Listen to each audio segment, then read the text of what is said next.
going to just describe them because, I mean, I think everybody has seen all these movies. Yeah, I don't think there's going to be any spoilers today.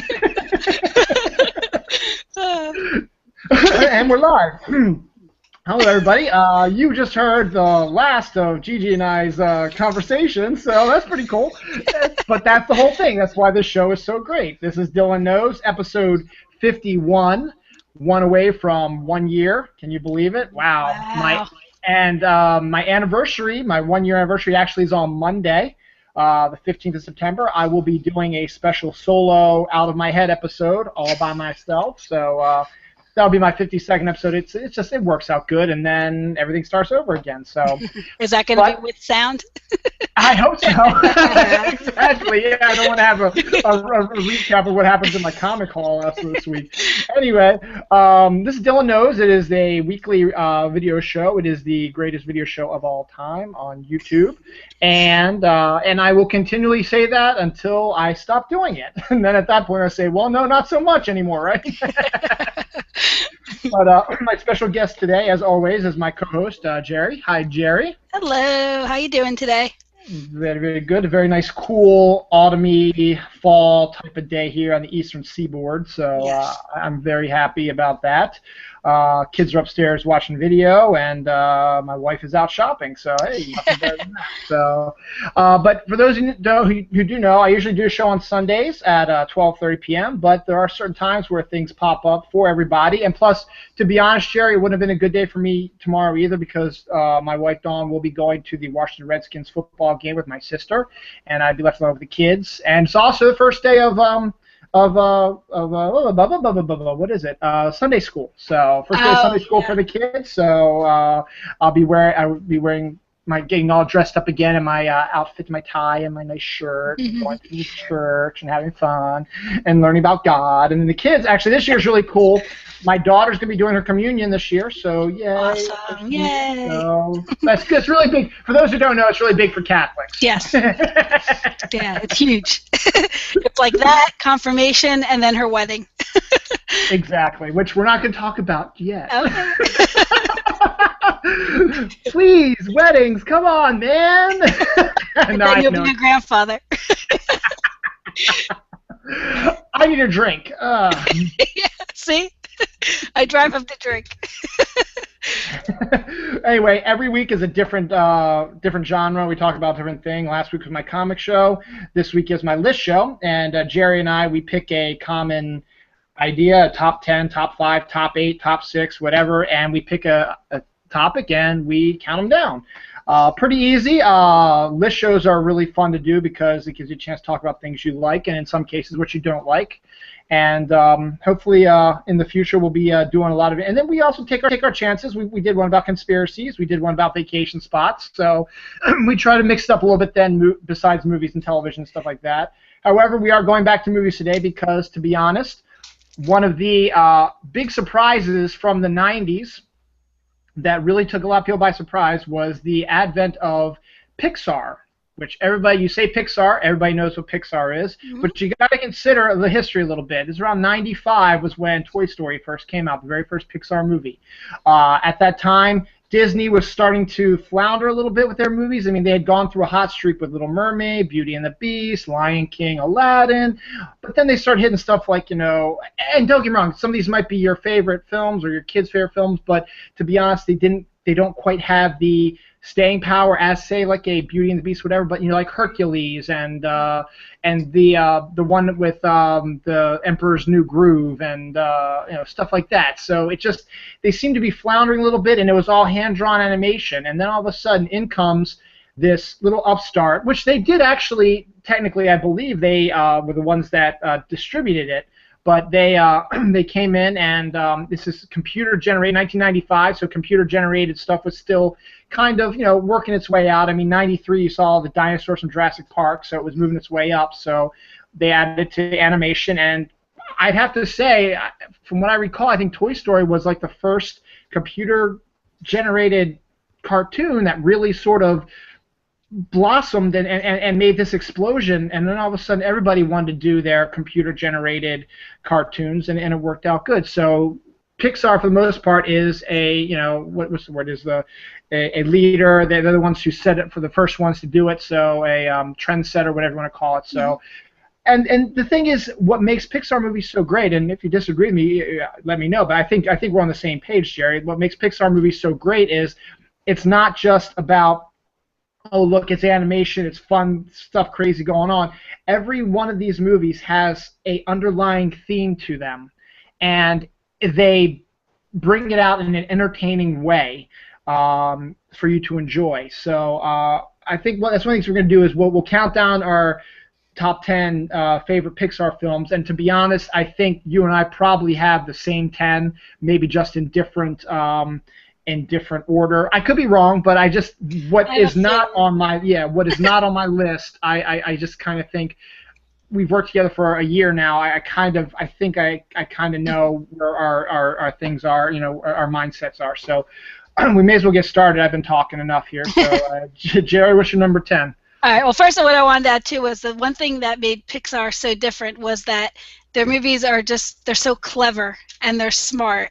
And yeah, they have the animation, so kids are drawn to them. They want to see the cartoon movie, but the grown-ups can actually sit through it and genuinely enjoy them. They're not just mindless as cartoons can be. So I think that was really a draw, and it's funny because I feel also I was reading some things that some critics have written, and even though they're advertised as a kids movie, the critics are actually writing their critiques gearing it toward the parents, so toward the adults. So it's like this great marriage of the two worlds, Oh, absolutely. That makes perfect points. Yeah. I mean, and it's proven that it's once they've entered, because of the advent of Pixar, the Academy of Film Arts added Best Animated Feature to the Oscars, and for the most part, Pixar's won most of them. I mean, yeah, Shrek won, I think, a year, and I think DreamWorks sort of won a bunch also. But without Pixar, you don't have DreamWorks Animation doing the computer-generated stuff. So, so yeah, you can go ahead and do your number 10. Okay, so my number 10 is a movie that takes place in France, and it's from 2007, and it's about a little rat named Remy, and that movie is Ratatouille. So, actually, Ratatouille is funny. I have only seen that movie once, and that was at the theater when it came out. 2007, we probably brought little John with us. He was probably 3 at the time. That's all we had. Oh, no, we had Michael, too, but he probably stayed home with my parents. But anyway, Remy is a rat who wants to become a famous chef. Obviously, his family says to him they don't think that's a great idea because that profession is pretty much, anti-rat, anti-vermin. So his father discovers that Remy has a really strong sense of smell and taste, and therefore decides that Remy's job in their clan of rats is to pre-taste or smell their food to make sure there isn't any rat poison in it and keep the clan safe. So Remy sort of reluctantly goes ahead, goes along with it, but at night likes to sneak over to a human's house, this little old lady's house. And while he's there, he reads, she has a copy of, it's called Anything Can Cook, and it's his favorite chef, Auguste Gusteau, I guess I'm probably butchering the pronunciation of that. It's his cookbook, and that's his hero chef. So at night he reads through the books, and he watches any kind of cooking television show she might have on TV, and before you know it, he becomes a connoisseur of the culinary arts. The one night he goes and he's with his, oh look, Taylor Swift is saying hi to us. Oh no, yeah, I saw that. Hi Taylor, good to see you. Yeah. So one night he goes there with his brother, and he finds out that Gusteau has died. And he died because a critic had given him a really bad critique, and he died of the heartache of, them not liking whatever the dish had been. So he is startled by this news, inadvertently wakes up the human, and then the whole clan has to sort of escape. So they all scatter and go their own ways. They end up in the sewers of Paris, and he actually uses the cookbook as a raft and rafts away and ends up being under the restaurant that Gusteau owns called Gusteau. Am I pronouncing that right? I guess. Whatever. Anyway, so long story short, he partners with a young boy named Linguini. Linguini is the garbage boy, but he also wants to someday become a chef, but he's sort of like all Butterfingers. So Remy gets this idea of going inside of his hat and by pulling on his hair, it shows him which arm to use and controls him to actually create the creations. So it's actually Remy's brainchild, but Linguini presenting it. So then they find out that Anton Ego, who's known as the Grim Eater, he's like the biggest, baddest critic out there, is going to come and wants to taste some of their stuff. And the big contest is to come up with the best ratatouille recipe ever. So Remy feels like this is his chance, his time to shine. And there are other characters involved too, and little side stories and whatnot. But I liked it because I just felt like the message that this story portrayed is follow your dreams no matter what. Obviously, a rat becoming a chef. Come on, in life there are going to be obstacles. Try to figure out how to overcome them.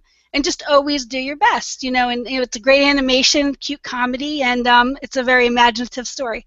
So that is on my list, but it's number 10, only because I saw it once. I've seen it 0 times. Oh, okay. So yeah, I didn't really give away any of the little ins and outs because you don't know what happens at the end. Yeah. Exactly. Yeah, but it's one of those that it didn't make it onto my list, and you pointed this out when we were discussing stuff. There's only 14 Pixar movies that were made, and technically, if you want to add Planes and Planes 2, that makes it 16 because they're technically under the Pixar banner. But the ones that are in my top 10 are the ones that didn't make my top 10. There's really only one that I've seen. So Ratatouille didn't make my top 10 because I haven't seen it. For whatever reason, it's one of those that I don't know. I've just never felt the urge to see it, which is weird because I love Pixar movies, and that is genuinely a great idea. And that's one of the great things about Pixar is they can take great ideas and maybe add a little bit of maybe a cliche story to it. But who would think of a rat who wants to be a chef? Right. Only Pixar people could do that. That's something that you're like, you know what, that kind of works. Yeah. and that's what's great about Pixar. And so I haven't seen Ratatouille. I do own it, which is, as you know me. I own a bunch of films that I haven't seen yet. So that's one of them because I try to get all the Pixar movies because I do enjoy them all, and they're ones I like to go back to over and over again. But before I go into my number 10, just real quick, that was Taylor Swift saying hi, so hi Taylor Swift. The Q&A is up, so if anybody is watching, you have questions for Jerry or I, talk about your favorite Pixar movies or anything, go ahead and just drop it into the Q&A, and we may talk about it. My number 10 was kind of hard to pick because this was one of the Pixar movies that it took me the longest time to watch because, once again, it was not one of those that really interested me. Mm-hmm. But once I saw it, and everyone who has kids, once they see a film for the first time, if they like it, they want to see it over and over again for the first few weeks after they see it. So, and years off of that case too. My number 10 is Cars. Okay. And what's interesting about Cars is it's a rather, once again, kind of a unique idea, but using a cliche sort of story. The hot shot race car who doesn't need any help. He thinks he's the greatest thing since sliced bread, and his arrogance actually caused him to almost lose the big race when he would have won it easily if he would have just, gotten his tires changed or gone into pit stop, whatever. Mm-hmm. And that's the other thing also. It marries the idea that there's a lot of people who like a NASCAR there's lots of people out there in the world who like NASCAR, and this is sort of a similar NASCAR storyline. But what's interesting about this world of Cars is that there are no people. They are all anthropomorphic cars, airplanes, and that's where the Planes movies come in. They are part of the Cars world as well, but obviously they're the planes up there in the sky. But they're all anthropomorphic cars and vehicles and everything, with faces and personalities and stuff like that. So you get the arrogant race car driver who thinks he knows better than everybody, and so he ends up tying with 2 other guys for the final race. So they have to have a tiebreaker race at the end, just the 3 of them. To see who's going to be the champion of the NASCAR setter. I forget what the name of the Piston Cup. Piston Cup, yes, the Piston Cup. Thank you. And so his arrogance, he's just so used to just being there to drive and stuff like that. He thinks he's the greatest thing that he doesn't bother to have lights on his car, and he's being transported to California where this race is going to be, and an accident happens where he ends up getting ejected from the truck that he's driving in, and the truck driver doesn't realize it, and so he doesn't know what to do. It's nighttime, he doesn't have lights, so he freaks out, goes where he thinks he needs to go, but ends up in a deserted town, not kind of like a ghost town, a town in the middle of nowhere that does have cars in it, but he ends up destroying their main street. So he's thrown into jail, and they come in, and the judge decides to sentence him to leave town because he doesn't want this guy in town, wants him out of here as quick as he can. But I don't remember if she was a lawyer or not. She was the town lawyer, yeah, Sally. She was the town lawyer. Sally comes Radiator in. Springs. Yeah, Radiator Springs comes in and says, you know what, we need him to help us rebuild Main Street because I think this town can be great again, and this might be the start of doing it. So he reluctantly agrees to help out and repave Main Street, which he destroyed, much to the chagrin of the judge. And so we learn later on that, you know, as he's doing this, he begins to like the town. He meets all the town people there, and they're nice to him, and he's nice to them, and he becomes friends with Mater, the tow truck, and just all kinds of just crazy stuff. And he learns more about the town, and he starts falling in love with Sally, and it's all nice, and he's beginning to feel really, really comfortable in there. And it gets to the point where he is so comfortable that he's ready to stay there and not even worry about doing this race anymore. But the judge, I can't think of his name right now. Doc Hudson. Doc Hudson, yes. I'm terrible with names also. No. I knew he was. I knew he was voiced by Paul Newman. I knew he was voiced by Paul Newman, so right. I know that. So Doc. We find out a little bit about Doc's trying to get him out of here. We find out why he's trying to get him out of here, and I'm not gonna spoil it in case everybody's probably seen it, but you know what, I don't want to spoil it for everybody. Eventually he gets taken, he gets discovered, and everybody takes him to California, and he ends up running the race, but he doesn't have his spirit in it because he misses his friends in Radiator Springs. And then he discovers, once again I don't want to spoil it, but something happens, and he comes to Will to Live and ends up trying to and learns a lesson, stuff like that. So it's got a great vocal cast. Obviously I don't know the characters' names too. I mean my Noah and Noel, we watched it the first time, they watched it a lot afterwards, but it's been a while since we've actually seen it, so other things get popped in my head, but so I don't remember the names. But I mean I know Owen Wilson did the voice of Lightning McQueen, who's the main character. Paul Newman is Doc, and who is the voice of Sally? It's I think it's Bonnie Hunt, to be honest. I think it's Bonnie Hunt who does that. And I think John Goodman is Mac, the big truck. His big rig. I think it's John. Okay. John Ratzenberger is. John Ratzenberger. Right, that's right. Yeah. The whole joke that he's in all the movies. Yeah. We have to say that right now because John Ratzenberger, who played Cliff on Cheers, is in every single Pixar film. It might be a big role. It might be a very, very small role. One of the movies I'm going to talk about later on, he has like 2 lines, but still he's in the film. So it's kind of really interesting. So John Ratzenberger, Michael Keaton, who I absolutely love, plays the main bad guy type. His name, oh God, help me out here, Jerry. Is he Chick 6? He's a Chick. Yeah, he's Chick. Okay. Yeah, he's Chick. I know. He's the other guy who feels like he always, he's supposed to be the champion, and here comes Lightning, who's this young hotshot rookie, and he doesn't like Lightning, so he actually ends up cheating, and to win races and stuff like that. And Tony Shalhoub does a voice of somebody in there, and Mater is that stand-up comedian. Larry, the cable guy. I need more booze because I can't think of anybody. Yeah.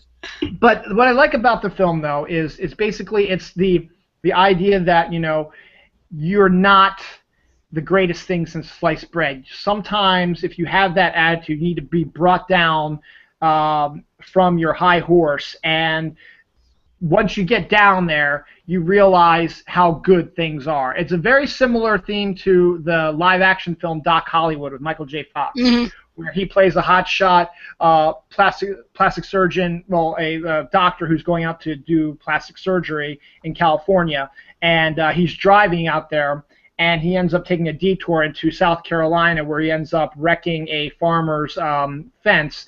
Farmer turns out to be the judge, who sends him to 33 days of, or like not 33 hours of service or something like that. Doesn't he become like a vet? He takes care of everybody. Yeah. He's this one of these small towns in South Carolina, right. Like a population of like 300 people. They all know each other, and he ends up having to take care of everybody.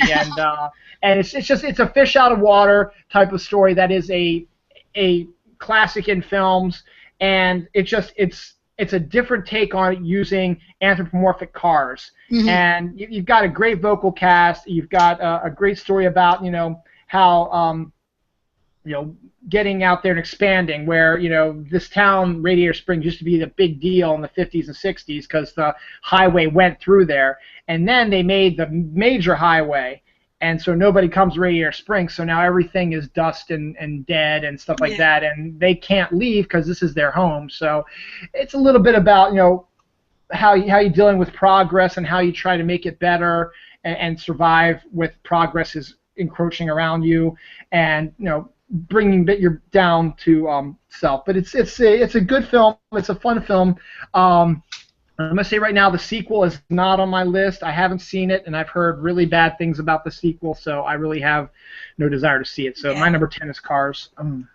Yeah, Cars 2 is not on my list either. We saw it.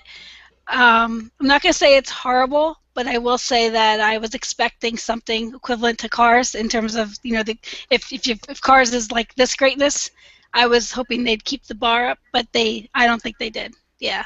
From what I heard, it doesn't have like clever. The same heart. Yeah. It doesn't have the same heart.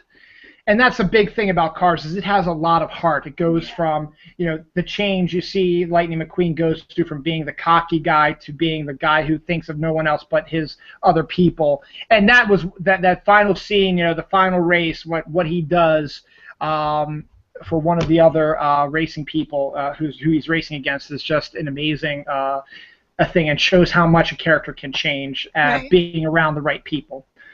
So your number 9? My number 9 is from 2004, and I've only seen this one a handful of times, and it's about a superhero family, and I have a feeling that you probably have it higher on your list. It is called The Incredibles. And real quick, you have Mr. Incredible, who is a superhero. He's sort of like your all-American 1950s Superman-ish type hero out to save the day. And he continues to do so until he starts getting faced with lawsuits because people start saying that he's created or done unlawful rescues.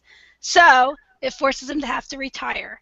He moves to the suburbs, he marries Elastigirl, and they have 3 children. I wrote them down: Violet, Dashiell, and of course little Jack Jack, who everybody knows. And that little Pixar short is probably my favorite Pixar short. Little sub thing there. And they're known as Bob and Ellen Parr, and he's got the very boring suburban life. He works at an insurance company. She's a stay-at-home mom, and they're just doing their thing. Well, there's an evil mastermind named Syndrome, and what he does is he builds a robot called the Omnidroid 7. And Mr. Incredible is lured to Pacific Island to battle this robot.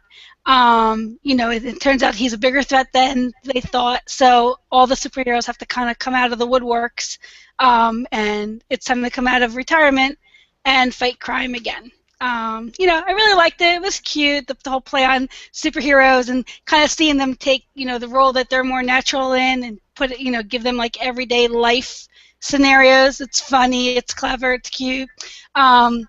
What else did I say? The moral of the story is you can't really fight who you're meant to be. You can, there are times when you can suppress it, but it's in there, and eventually it's going to just have to come back out. So it made my list, but it made number 9.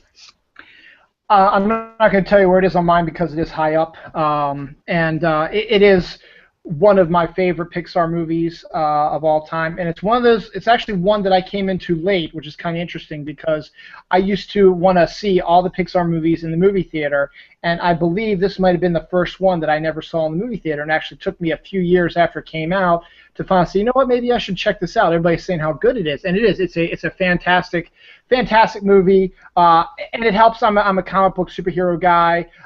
They tend to have gotten the superheroes pretty down pat, and it's also one of those things in your head that you think about is like there's got to be a story in there where there probably are people that have been saved before who didn't want to be saved, like people who are trying to commit suicide, who want to kill themselves Right. and don't want to be saved, and then, oh, lo and behold, look, a superhero comes and saves me.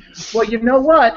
I didn't want you to save me. I wanted to die, so you know what? I'm going to sue you. And that, and also that, or also where a superhero saves the day but injures you, like, you know, another time it's the same guy, he grabs them and they like fly through walls and stuff like that, and he ends up like breaking his arms and legs and stuff like that, and that's a lot worse, I guess, than death. So of course it makes perfect sense to sue the superheroes, but it's really hard to do that since they have secret identities, and actually Spider-Man played a little bit with that in the actual comic book. They did a couple stories about that, but it's one of those stories that it needs to be told. It's a really interesting premise for a film, and then you have the the superhero witness protection service where the government, because of the service to the country, hides them out, because then you're sad, you love that they saved your life, but then you're seeing that all these people are suing the superheroes and are getting payouts. It's like, you know what, easy money. I remember a time I was in a bank and was getting robbed, and the superhero came in and he knocked me down trying to save the day, and I was so happy to be alive, but still he hurt me real bad, so I'm going to sue him. And of course, it's and that's going to happen. They come out of the woodwork when they see fresh blood. People are going to come out of the woodwork and they're going to grab them. I'll talk a little bit more about it when we get down to mine, but it is a great film, and I'll tell you exactly why I really like it as well, and some of the characters. My number 9 is Up. Okay. Up is we talked about this back in February as one of the love stories, because the first 15 minutes or so of Up is a fantastic look at a real life relationship, a relationship that has its ups and downs, and adds and just shows the pure love that two people could have for each other. And the fact is that they wanted kids, and then they find out they can't have kids, and that's just the way it is. There's nothing you can do about that. Sometimes you just can't have kids. Right. It's horrible. It's sad. You can adopt and stuff like that, but sometimes you don't want to adopt because it's not yours, and you don't feel. I mean, you'll love the adopted child as your own. But down the line, they're going to probably want to know, who my real parents are. They're going to want to know, are you my real parents? I mean, and you can try to keep it secret, but that really doesn't benefit the kid down the line if you say, oh no, we're your parents, when we know your parents are really out there. So I can understand why some people don't adopt, and then just what happens, and then you've got a lonely old guy who has lost everything when his wife passes away, and this is all in the first 15 minutes, so I'm not ruining anything, because you see all this happen, and you see the relationship blossom from when they first met as kids to when they started dating, when they got married, when they went through the trouble of their trying to get pregnant, and then what happened afterwards, and then how she passes on. And now he's all alone, he's by himself in this little old house, and once again, progress is starting to form around him, much like in Cars, where his house is the only one standing in the way of a business conglomerate from owning a whole lot of acres to build shopping centers and stores and malls and restaurants and apartments and stuff like that. But he's sticking to his guns, not selling to this guy, even though all his neighbors have, because this is the only house he knows. This is familiar. This is all he knows. But due to his personality and people pushing him so far, he ends up getting forced into a retirement home, and he's not going to stand for that. So what he decides to do is he hatches a crazy plan, which could only happen in animated films. But you know what? Just go with it because Right. it is such an adorable story. Him and his wife had always been really into adventures and doing exploring and stuff like that. And then real life intruded, and they really couldn't go out and do these adventures they wanted to. So since he has nothing to lose now because he's lost his house and he's going to be put away in a nursing home for the rest of his life with no children to come visit him. He's going to die alone. He says, "What do I got to lose?" So he blows up millions of helium balloons, attaches them to his house, and the house flies away. The part's unknown. He has a spot where they've always wanted to go, and so he's trying to aim it so that they go to that spot. Well, he discovers that, I have a stowaway. And it's a young boy who I'm trying to remember is a single mom, right? Is a single mom. I don't think has a dad. Right. Well, his dad. He's always told his dad's going to come back. Oh, okay. And his Abandoned. and his name is Russell. Mm-hmm. I see. I'm glad you're here because you know all the names. I don't write anything down. And so he's the old guy. What's the old guy's name again? Carl. Carl, thank you. And Carl Ellie is the was old. the wife. Carl's an old curmudgeon, and he wanted to be by himself and go in there and explore by himself. Now he's stuck with this young, probably 8 to 10-year-old kid. They eventually land in a mysterious place and begin to have an adventure, the two of them, and that's the basic premise of the film without ruining too much. There's the talking dogs, I should say, and there's that, and then there's also a heavy storyline about how your heroes are not exactly who they seem to be, which is just, and I'm not going to ruin it, I'm just going to tease that, but if you haven't seen Up, there is, his hero, he discovers his hero, but his hero is quite not has feet of clay, as they say, is not exactly how he pictures him. So Up is a fun film, but I've only seen it once. I think it's too intense for my kids right now. 5 and 8, Noel might be able to watch it, but I don't think Noel would like it because he gets scared with monsters and crazy stuff, and the dogs and some other things that happen. The island is a little intense for little guys. Yeah. Yes, so I think I'll wait a little bit to show them and get them back on with that. But it's not a bad movie. It's actually a good movie, and if Disney Channel ever airs it, I'll probably sit there and watch it because I enjoy it. It's a good film. It's a little bit deeper and a little bit not your typical animated film, which is one of the good things about Pixar is that they can make a film that's not your typical animated film. And Up is definitely one of those that it's a little bit different. The main character is an elderly gentleman, right. And you don't really see that anymore. And that's good. Now, I'm not saying it's bad. That's a good thing because, and that's what makes Pixar good is that they look at different angles. And that's an idea that has some merit. Old people are not useless. Old people should not be put in a nursing home and forgotten about. You need to go. You need to talk to old people. You need to get to know them. I'll tell you a good example. Dawn's grandfather, before he passed, he was he had some issues with Alzheimer's and stuff like that. But when we'd go over to their house, I found it fascinating. He would tell me stories about what he did during World War II. Mm-hmm. He was stationed in Hawaii. And he wasn't a fighter. I don't think he could actually fight.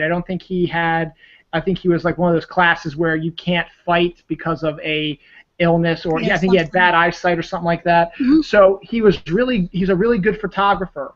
Oh, and cool. So what they did was they made him in charge of developing the spy camera picture and repairing them and making sure they're good. And he's had some adventures. I mean, it was so cool. Both Noel and Noah's baptism outfit is a parachute of his that he actually used when he had to jump out of an airplane, and they kept it forever. But then Dawn's grandma was like, you know what? Let's just make this into like a dress or a little baby swaddling that's thing. crazy. So, that's awesome. and both of them had it. It was great. But I mean, I could sit there. And I heard the stories a million times, but it was always interesting to hear him tell the stories about what he did during World War II. And it was interesting is that he and Dawn's grandmother, they had dated a little bit, but it was the war, so they dated for maybe a month or something like that, and then they decided to get married. It was a different time. Right. But then he was being shipped out, So she was going to be without him for who knows how long. At Right. that time, we didn't know how long the war was going to last, and he was going to be in Hawaii. She was back here in D.C. So they were going to be separated for a long period of time. Well, her brother was also in the army, was also stationed in Hawaii, but in a different area. And so one of my favorite stories is how Dawn's grandfather met his brother-in-law Did he for the know? first time ever. He didn't know. Oh, wow. He knew that he was in Hawaii, and he knew his Okay. name and knew where he was stationed. And so there was one day where he was able to get they were able to get a pass, and they met up in an area, and they spent the day together. It was the first time he'd ever met his brother-in-law. And what was great, the story he always told was that, and he said, and we were AWOL for about an hour because we were having such a good time. We got back on base really late. We were able to sneak on and not get in trouble, but they were actually AWOL technically for about an hour or two, which is Wow. a big thing. So Yeah. it was like two guys who'd never met each other before, but had the commonality that his wife was his brother, and Yeah, that's his wild. sister rather, and Well, they had a fun time, two guys in their 20s, just railing around Hawaii, just having a blast, drinking, fighting, doing all kinds of stuff, and it was a great story. So I always loved hearing that story. So my number 9 is up. nice segue there. I can start talking and talking and talking before you know it. It's an hour later. I'm still on number 9. No, it's fine because you ended that with they went out drinking and hanging out. And my number 8 is actually a part 2 to a movie that I really love, and it's lower on my list. But my number 8 is Monsters University, college campus, hanging out, drinking. So it works. Anyway, so after Monsters Inc., everybody wondered, how did Sully and Mike meet? How did they become friends? Well, it turns out that they went to the same university together. It's called Scare University, or Scare U. Now, Mike was, a decent student, not the best. Things didn't come naturally for him, but he was willing to work hard for it because he really wanted it. Versus Sully, who was sort of like the cocky man on campus, could sort of do what he wanted because he came from a long line of monsters who could easily scare people. So he didn't really have to work for it, So Mike and Sully at first really didn't like each other because of this. There was this rivalry. Well, they find out that there's a scare program, and if they enter it or get into it, they're able to get a more exciting job when they graduate from college. If you don't enter the scare program, you end up with something mundane like, creating the scare canteens for Monsters Inc., and nobody wants that boring job. So with them, they go for it. They get into the program, but then what happens is they accidentally break a cylinder in one of the classroom, the big hall classrooms, and it's the scream of a boy who the dean, her name was, doesn't really matter, but her name is Abigail Hardscrabble. It was her cylinder. It was one of her first big scares. So she expels them from the program. Well, Mike is beside himself. He's like, what am I going to do now?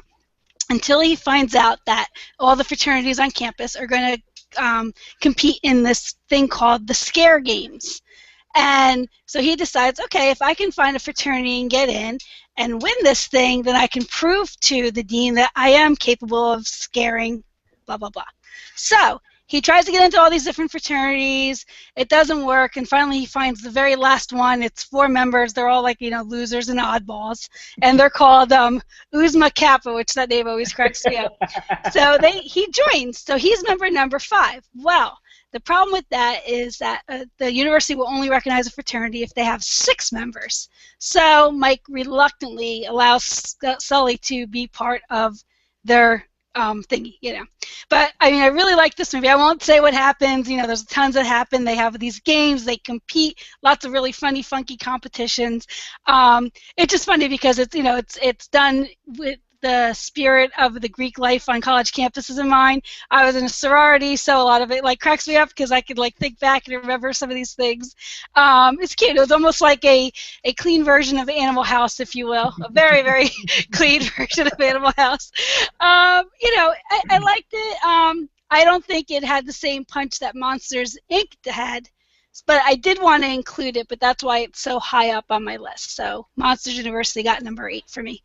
Well, I guess what I said earlier in the show that we probably going to have the same 10 is Up the Tubes now for sure, because Monster University is not on my list because I haven't seen it. That's the only reason why I haven't seen it. My kids have seen it. It was really funny. I was at a Super Bowl party last year, and we always go to our friend V and Frank's house, and they have a bunch of kids, and so they have a big party, and they all have families. The friends that come over, they have families, so all the kids go down in the basement and they play. Well, they need to keep them downstairs, so we were upstairs drinking and partying and watching Super Bowl. So they put on Monsters University down there. So my kids have seen it. I haven't seen it, and they liked it enough because they were watching it in the basement in the dark, and you could hear them screaming at each other and trying to scare each other. And so I liked Monsters Inc., and I liked it so much that Monsters Inc. is my number 8, which is what we're doing right now. So I'll get into that. I'll talk about that in a second. But with Monsters University, I haven't seen it yet. It's once again, I own it. I haven't watched it yet. So I need to check out. But it sounds like that it's one of those it's Pixar's version of the college film, like a Revenge of the Nerds or a Animal House or something like that. So it would be interesting to see that. And once again, there's only so much you can do with a prequel for the most part because you know what's going to happen eventually. You know that they're going to become friends and all that's going to be good and everything's going to work out fine for them. But and that's where the problem with the prequel is, and maybe that's also why you felt it might not have had the same oomph or heart because Monsters Inc. does have that. Plus, Monsters Inc. has Boo. Yes. Which we'll talk about in a second. Yes. But this was more just like, them as they were young monsters, trying to get as most kids are, trying to feel themselves, get themselves ready and prep for adulthood, and this is the best way to do it. And you could say that Pixar is very smart in doing this because it took years for Monsters University's sequel to Monsters Inc. to come out, because Monsters Inc. is one of the first ones they did. I think it's like the third one they did. I think Monsters Inc. is the third movie they did. And so it's like 10 years later. So when you were a kid, if you saw it when you were a kid, you're now entering college. And there you go. Your friends Sully and Mike, who you knew when you were a kid, they're in college also. So and that's also similar to what happens in Toy Story too. Yeah. And we'll talk about those later because obviously they're on our list as well, but we're not going to tell you where. But so it's on my, as I said, it's on my list, and I hope to see it very soon because my number 8 is Monsters Inc. And I love there you go, there's Sully. Monsters Inc. is such a great film because it's such a juxtaposition. It's the monsters in your closet. The kids are scared of the monsters. They scream and they get frightened. But then we discover once they're in Monstropolis that kids actually, the monsters are more afraid of the kids than the kids are the monsters because they've been told that if a kid touches you, you're gonna die because they're gonna spread disease and they spread all kinds of stuff and you're gonna get hurt badly. And so it's a funny juxtaposition that they go in there. It's almost like a preemptive strike. I'm going to go scare these kids so they can't hurt me. Yeah. And then. But then it's just great. Then we discover that that's actually not true when a little girl named Boo makes her way into Monstropolis, and Sully, the big blue guy, voiced by John Goodman, who is the top scarer, is the big man on campus, but he's a nice guy. He's not egotistical. He's a nice guy. He likes, he knows everybody. He's everybody's friend. Everybody likes him. They look up to him. He's their hero, and he's a good guy. He's not a jerk. He's a good guy, and his best friend is Mike, who is small, one-eyed little creature, the voice of Billy Crystal, which is just hilarious. The two of them playing off each other is fantastic. Goodman and Crystal playing off each other is so great. And so then, Sully, at first glance, this kid is going to hurt me. I got to figure out what to do. And it says the only person who can help me out is Mike because he's the smart one. I'm the scare. He's the brains. So Mike is on his date with his girlfriend. I forget her name too. Celia, yes. And the kid accidentally gets released and freaks out everybody in the restaurant, and so the monster, like the monster version of the CDC, comes in and cordons off the place. But Mike, Sully, and Boo escape, and they discover in Mike's apartment. Do they live together, Sully and Mike? I Was it didn't. Sully's I apartment? think it I'm was not. Sully's place. I don't Okay. think they live together. I don't know why Yeah. I think that. Yeah. Yeah, I think you're probably right there. You're probably right. They take Boo because they don't know what else to do. They don't want to get in trouble because bringing a kid into Monstropolis is a big problem, and you could get arrested, thrown in monster jail, and stuff like that. Get kicked off of the scaring squad. So they need to figure out a way to get Boo back home. And so slowly, they discover some interesting things about Boo. First off, Sully begins to realize that kids aren't actually harmful to us. They're actually cute, nice, cuddly little people. And they discover also, which plays a big role later on in the film, that their laugh has more power than a scream does. Right. And that's something that plays a big part in the end of the film. And so Sully begins to feel a connection to Boo, and Boo likes Sully, calls him Kitty, which Yeah. is funny. And Mike, meanwhile, is the neurotic trying to say, "Oh, what are we gonna do? My whole world's gonna end. I don't know what's gonna happen." So you've got the two perfect voice characters, John Goodman and Crystal, doing the perfect things, and so they hatch a plan to take Boo back, but they stumble upon a bigger conspiracy, as it Yes. were, Yes. in Monstropolis. Headed by Randall, who is the voice of Steve Buscemi, who is Right. happens to be Boo's monster, the one who scares Boo and gets the screams out of Boo. And there's another person who's actually the brains behind it, but once again, I don't want to ruin the film for those who haven't Right. seen it. Obviously, as you said, everybody has seen these films, but you never know. If we Yeah. say, well, such and so is this, we're Yeah. ruining it for somebody who might not have seen it before. Rosebud is a. Exactly. No.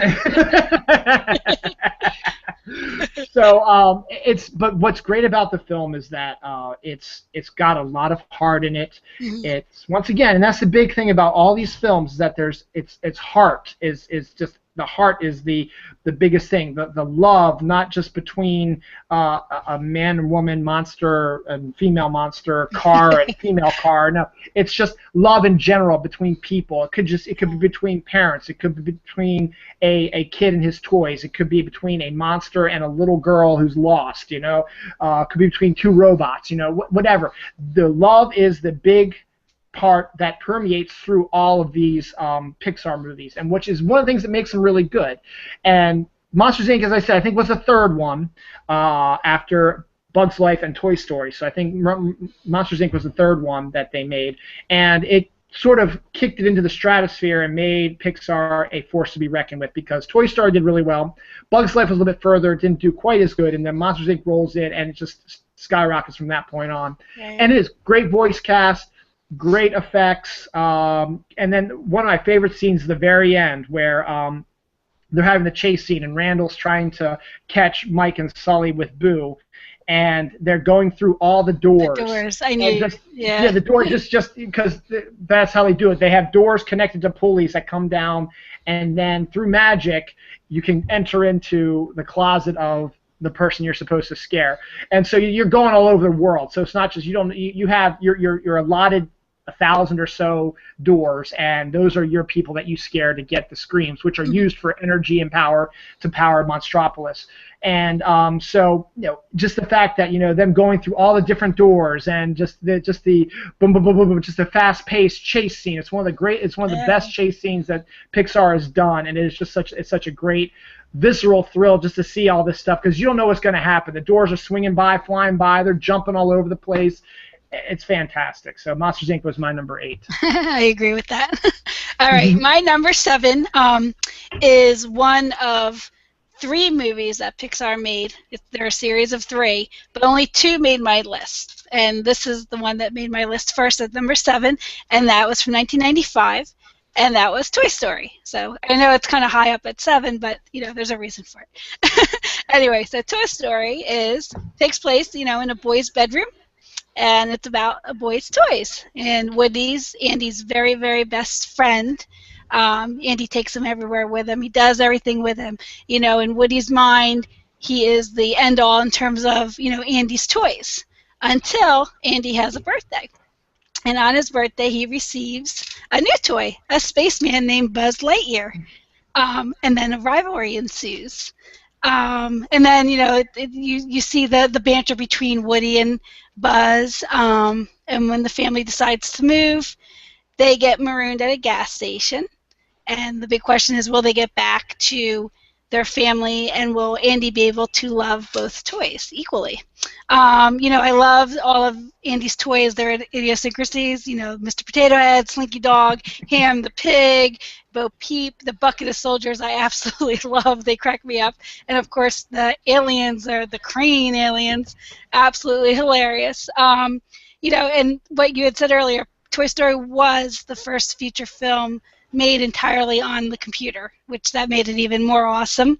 And, it's a pleasure. It takes you back to your childhood, your toys, the safety of your bedroom, if you were having a hard day or whatever, just knowing that you were going to go home and you could cuddle in your bed, just that comfort that a bedroom represents, your toys, your bedroom, and the comfort and security of home. And I think that when you watch this as a grown-up and, all those feelings come back, and the fact that they're able to evoke those feelings, it's just a great movie, and it's in everybody's hearts because of that.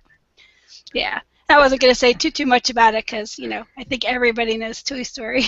Everybody does know Toy Story. It's also my number 7. Okay. So first time we synced up. Great.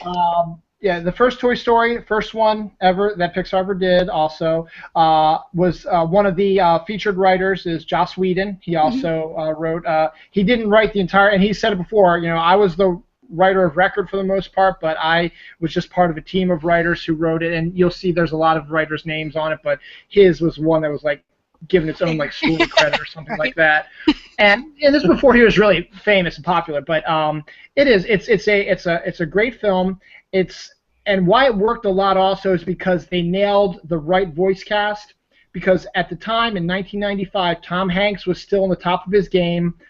Still was, the big, because Forrest Gump just came out in 94. Apollo 13 was rolling, I think, in 95, 96 type thing. So it was that time frame where Tom Hanks was the biggest movie star in the world. And Tim Allen, the voice of Buzz, was starting his own rise to fame because he was already popular on Home Improvement. Right. And I think it was, the Santa Claus one, but then he did the Santa Claus films, which are also very popular as well. Mm-hmm. And he was a published novelist. He's one of the only guys who had the #1 film, #1 TV show, and #1 book out all at the same time. Oh, that's wild. I think this was the Santa Claus when that came out. So Tim Allen was on the top of his game also. So you get the two, at the time, probably the biggest actors of TV and of movies together in a film, and them playing off each other in such a way that it's fantastic. And unfortunately, that's also the reason why it's number 7, because I prefer to see when they're working together, as we see later on in the other Toy Story movies, and the feeling of family that they get in the other Toy Story movies. I prefer those to the original Toy Story. But that being said, every story has a beginning, and you need to create that beginning to get them to get to that point where, okay, we started off as rivals, which is one of the biggest things that happens in stories. In comic books, it's the biggest thing. So when comic book heroes meet for the first time, they usually fight each other, and then they team up and they take on the bad guy. It happened in the Avengers also, the movie, when Captain America, Iron Man, and Thor all first meet for the first time face to face. They have that big battle in the woods. Yeah. So, and that's one of the reasons why the Avengers is so great, is because it takes something that happens in the comics and made it into film. And so you do something similar with Toy Story, that you have these two toys. Woody was the big man on campus. The one is Woody's favorite, not Woody's. Blah blah blah. What's the kid's name again? Andy. Andy. I know it's Andy. Andy's favorite. And then you bring in someone new. It's a brand new toy, and there's Buzz Lightyear coming in to steal his thunder. And that's one of the things also that Pixar does so well, is the voice casting is fantastic. And then all the toys that are in Andy's bedroom are all toys that we've played with at some time or another. You've got the piggy bank, you've got the speak and spell, you've got the bucket of army soldiers, you've got little Bo Peep and her sheep, you've got Slinky Dog, you got the dinosaurs. So you've got all the toys that you're used to, the bucket of monkeys and stuff like that. These toys are from the Etch-a-Sketch, is another good one. Yeah. These are all toys that you know and you've had and you've played with. And that's one of the reasons why it's good for adults, because it gives them a remembrance of what it was like when they were younger, all these toys. And then the kids like it because this is visual stuff. They play with toys all the time. It'd be cool. The toys are talking, and they move around and do stuff. And it's for the most part, it's a pretty good story. You have a distinct villain in Sid, who is one of the craziest villains out there, and you have such great, interesting characters. I mean, as you said, every character has a distinct personality. Slinky Dog takes the dog where he's your loyal companion, and has Jim Varney do the voice of that. And you've got the pig, who's the voice of John Ratzenberger, yes. Who is, as I said, is the MVP for Pixar, who's the cocky, snarky type of guy. You got Mr. Potato Head, played by Don Rickles, who's the loudmouth, know-it-all, but he's a potato where you put faces and stuff on. So it's just kind of funny to hear Don Rickles' voice come out of that. And then you've got the woman who played the secretary in Ghostbusters was the voice of Bo Peep. Okay. Yeah, I can't think of her name right now. It's horrible. It's so horrible. I used to know.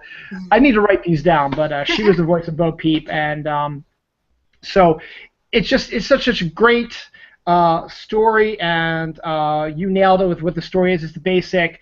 They become enemies, and then they have to work together to get back to Andy and get back to their family and stuff like that. And it's a story about family and heart. Once again, there's the word heart again. And one of the most moving scenes of that is when Buzz is having a crisis of confidence, where he realizes now that he's no longer a space ranger, but he's just some ridiculous toy, and he's trapped in Sid's room. He's got a firecracker on his back. Is going to get launched the next morning, and he's depressed, and he wants to die. And Woody's sitting there saying, "No, man, he doesn't like Buzz, but Buzz, you cannot do this to me. You are not a bad toy. Toys are not dumb. Toys are very important." And he gives Buzz a pep talk, and that's the point where their friendship becomes solid, is when Woody gives that pep talk to say, all right, you need to escape because you're Andy's favorite. I'm just some useless cowboy toy. I'll take the brunt of what's happening. You need to go. You need to be with Andy. Andy needs you. And Buzz thinks about it for a little bit and is like, no, he needs you too. I'm accepted. I'm a toy. We've got to get out of here. And then they work together, and the way that they get out is amazing. So that's a great. So Toy Story is the main reason why, as I said, is high as number 7, is because I like it better when the two of them work together and are friends and family, and we'll talk about those down the line. So you're number 6. Okay, I have a feeling my number 6 is also on your list, but probably higher. But mine made it to 6, and that is WALL-E. I love WALL-E. You got the little waste management robot whose job is to take the debris and squish it into or compact it into solid cubes, and then rebuild from there to start to clean up Earth, which has been destroyed. His only little friend is this little cockroach that hangs out in the garage that WALL-E has. WALL-E has this little garage, and when he finds little odds and ends and just like little various objects, he collects them and he stores them in this garage.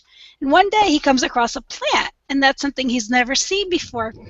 He's not quite sure what to do with it, so for some reason he decides, okay, I'm going to save it, and he sticks it in a dirt-filled shoe and puts it in his garage. The following day, a spaceship comes, and out comes Eve. She's this white, beautiful robot, and WALL-E just instantly falls for Eve. But what Eve's job is to scan various planets looking for plantation and vegetation, excuse me. Vegetation. That's a different movie. And plant life, etc., etc. So, she's going around, and WALL-E's like, oh, he's doing everything he can to try to impress her, but she's not having it because, she's on her mission. And finally he's like, all right, I'm going to lure her into my garage to show her all these cool items that I have. So she goes into the garage, and she sees the plant. And all of a sudden, like an alarm or like something gets activated in her, where she takes the plant, puts it inside of her, and she goes into hibernation mode. Well, Wally doesn't know what's wrong with her and gets very concerned. And it takes, a couple of days. Basically, what happens is she set off an alarm that went to the mothership, and they're going to come together. But in the days it takes for the ship to arrive, Wally cares for her. He keeps her out of the rain and talks to her. And I think he may even play the movie. I can't remember. Yeah, he does. Just all these different things because he thinks, something's wrong with her. Then, of course, the spaceship comes, and they take Eve, and he sort of sneaks in. He's a stowaway. Well, when he's on the ship, he realizes that it is full of obese humans. They're really, really obese, and it turns out that 700 years ago, all the humans left Earth because we had sort of just wiped out all the resources on Earth, and now we live on this ship, and it's supposed to go around. Its mission is supposed to be to go around and find the vegetation so that someday we could kind of restore it again. But it turns out that, and then these people, they're so big and so obese, and they're on these like hover chairs that have a video screen. So the only way they communicate with each other is through video, and they're fed through straws that are somehow attached to, this chair that they use. And so there's no real like human, heart and companionship and whatever. It's just they're all sort of doing this thing while they're on this ship floating around in space. So Wally and Eve realize that they need to get the plant back to Earth to plant it. And without giving too much away, they realize that the computer program wants to actually destroy the plant because it's been, I don't know if it was misprogrammed or purposely programmed to, you'll know better, to, prevent this from happening so that they could just sort of, continue to coexist on the spaceship. So the whole problem or premise of the story is, can they get this plant back to Earth and then slowly start to rebuild the Earth again? And what I love about this is not just the simple, like, here's a silly little robot type movie. There's a huge lesson in there. It's deeper and more important than just being like, a silly kids movie, and that is that we have to take care of the Earth, and if we don't, we're going to get into trouble and end up on a giant spaceship in hover chairs. So, I think it was purposeful because okay. I think because big business is behind it, okay. and they don't want to basically regrow the Earth because they can pretty much control everybody mm-hmm.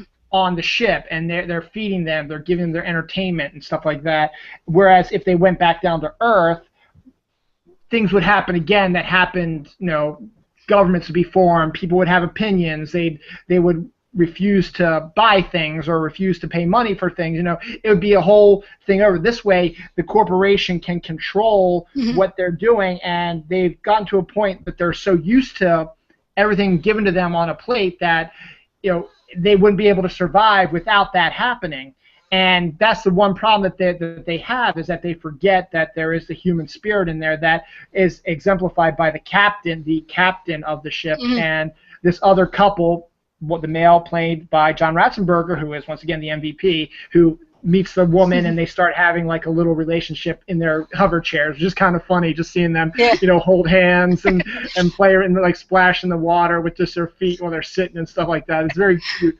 Once again, we're in sync. Wally's number 6 for me funny. also. And it's so great. The movie is so great, and it's such a different. Once again, Pixar is taking something, the romantic comedy, romantic film, and putting it on its ear by having it be between two robots mm-hmm. instead of having between two people or even two animals, anthropomorphic animals, because we've seen that in like Robin Hood, the animated version that Disney did with the fox and stuff like that. So, but this is something completely different. And what's so great about this film also is that there is very little dialogue in it, mm-hmm. and it's the artwork and the animation itself is what sells the film for you. And because, let's face it, Wally is by himself on Earth except for his cockroach. The cockroach is not going to talk. Makes little squeaky noises here and there, but that's about it. So Wally does his job, and he goes back into his collection. He watches 42nd Street over and over again because he loves the music, and and he doesn't know any better. And then he sees Eve, and then he falls instantly attracted to Eve, and his whole life begins to change because he's been watching 42nd Street, which is a romantic musical, and he's got these ideas of what romance is, so he tries to make the moves onto Eve, and Eve at first wants nothing to do with him, and then gradually he shows her his stuff, and she really likes it, and then she sees the plant, and then goes into hibernation mode, and then that's just such a heartbreaking thing where the one companion he's had besides the cockroach, someone different that he's fallen in love with, just not responding to him. Right. And he's trying his best to protect her. It's heartbreaking. And then when she takes off and he goes after her, it is just even better. It's such great. And then the adventures they have on the ship, it's fantastic. It is good. And then you get to see what happens to the human race. And the captain's fantastic in it. He discovers what's going on, but then he has to fight against the computer who is saying we're not going to do this. And then John Ratzenberger and his girlfriend try to get them, to help Wally and Eve save the day, and it's hard to gather all these people who could care less about them, but it's just such a great show of human spirit, knowing that, okay, yes, they're getting everything they need. They get their food, they get their entertainment, they get all that. So that's why they don't have to do anything. They just sit around and relax the whole time.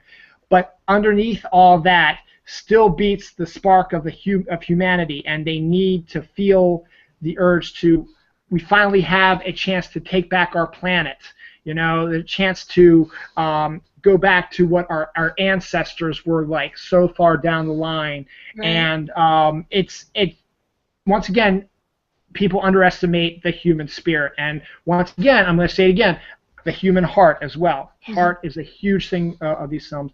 Wally's such a great film. We talked about it on the Valentine's Day show also, because it is such a great love story, and it's between two robots, and it's so sweet. It's better than a lot of other romance movies you see out there between two humans. That just it is.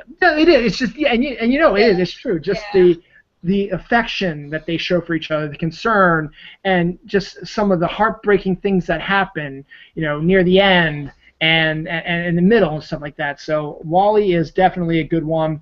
I think, once again, for my kids, I think it would bore them to tears right now because not a lot happens in the film. So right now I think it might bore them, but hopefully down the line they'll love it as much as I do. And I'm hoping to make Wall-E become one of my usual Valentine's Day type of movies I would watch around that time. I do that.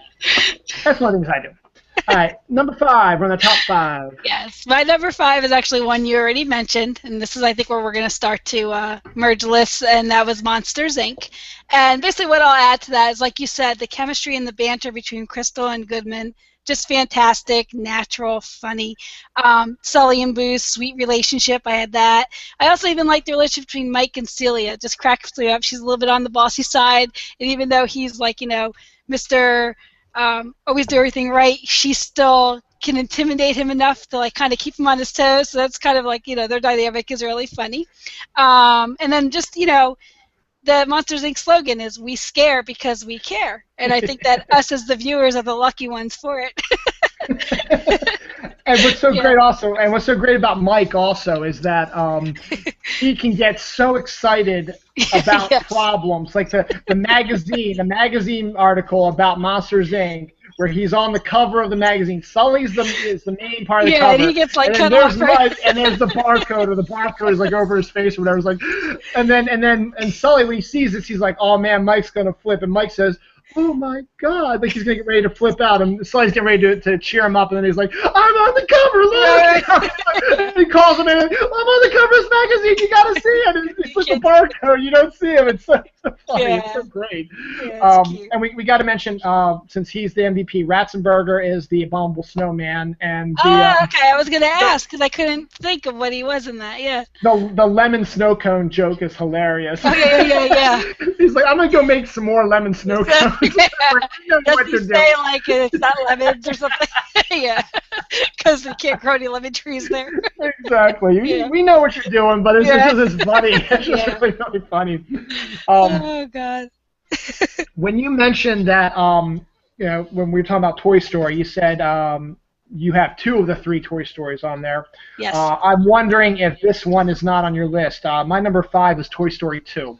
Right, it's not on my list. Okay. Yep, so that's different. That's okay. I mean, as I said, we each have our own opinions, stuff like that. Yeah. But I like Toy Story 2. It's one of those cases where The sequel is slightly better than the original, and I just like the idea of branching out a little bit more because in Toy Story 1, you've got mostly in Andy's room, and then you got Pizza Planet at the gas station and Sid's room, and that's really about all you're into. Where here, you've got their new house. You've got the toy store. You've got the airport. Mm-hmm. You've got the apartment. No, the apartment of the bad guy, and stuff like that. But it's a good continuation of the story.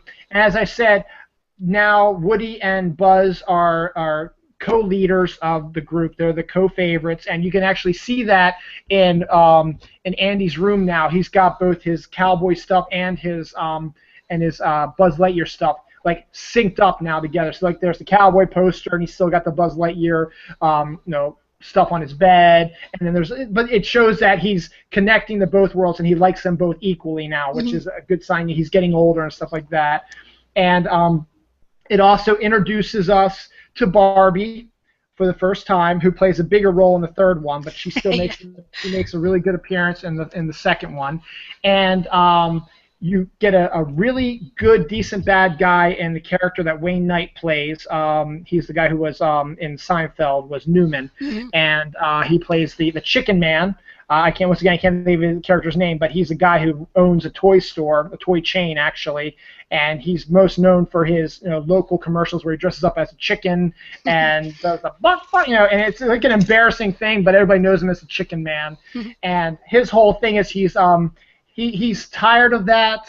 He wants to make the big money quickly, and he just so happens that Andy's mom is having a yard sale while Andy's at cowboy camp, and Woody is not with him at cowboy camp because Woody's arm has tore off. So Woody's getting old, and so Andy's like, you know what, I don't want him to get damaged anymore, so I'll leave him here, and that depresses Woody because that's the one weekend where he and Andy are together, just the two of them, but now he's stuck at home.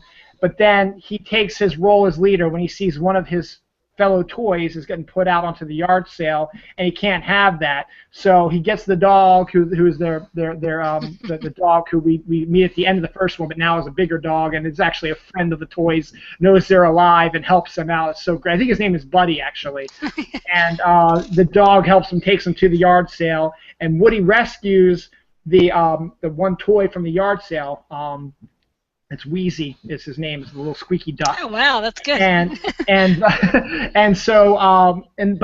But Woody gets seen at the yard sale by the Chicken Man, and the Chicken Man freaks out, and we find out later on. Then eventually he steals Woody without Andy's mom noticing and takes him away. We discover later on that that Woody is actually part of a popular 1950s toy fad, because cowboys were big during that time.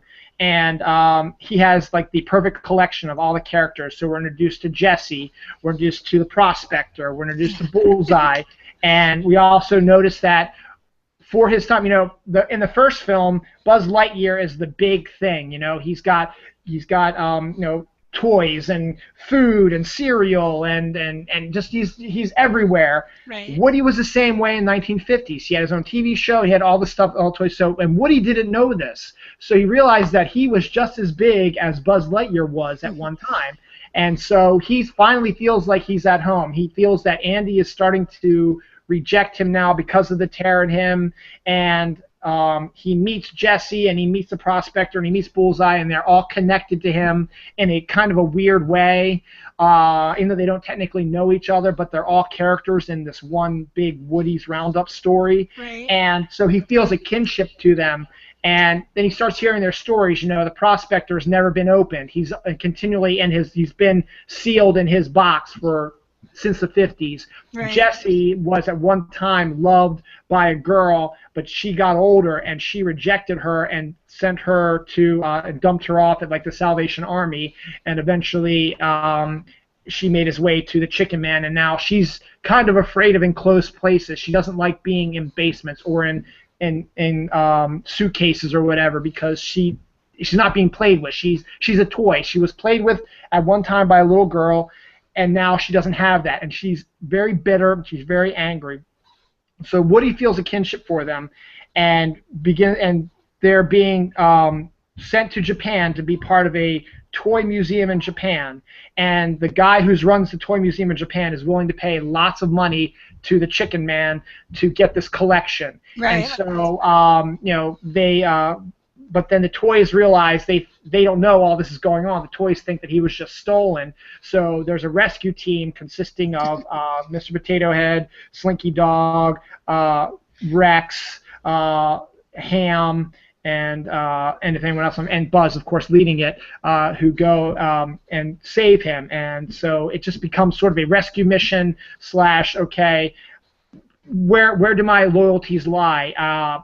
Do I go back to Woody, not Woody, to Andy, who is rejecting me because I'm torn, or do I stay with my new friends who they don't? If I don't go with them, they're just going to be put back in storage again. They're not going to see the light. They're not going to be popular. They're not going to be seen anymore. Right. And Woody's got this. He's got to make this choice, and it's really, really hard. And so that's what makes it such a heavy film, and it makes it a good film. It makes it, I think, slightly better than the original one, because you're taking a look at a different aspect of decision making, and Woody's got to make this decision. Now Woody is more the focus. Granted, in Toy Story 1 it was Woody and Buzz, but let's face it, Buzz had a little bit more time than Woody did. Here, this is Woody's story, and he's got to make that decision, and you get to learn what Woody is really like, and it's really good. And the fact is, they got the same cast members back. They've got new cast members in Joan Cusack as Jessie. You've got Kelsey Grammer as a prospector. As I said, Wayne Knight plays a Chicken Man, and then you've got I can't think of her name, but the woman who plays Jodie Benson, who was the voice of Ariel in The Little Mermaid, is the voice of Barbie.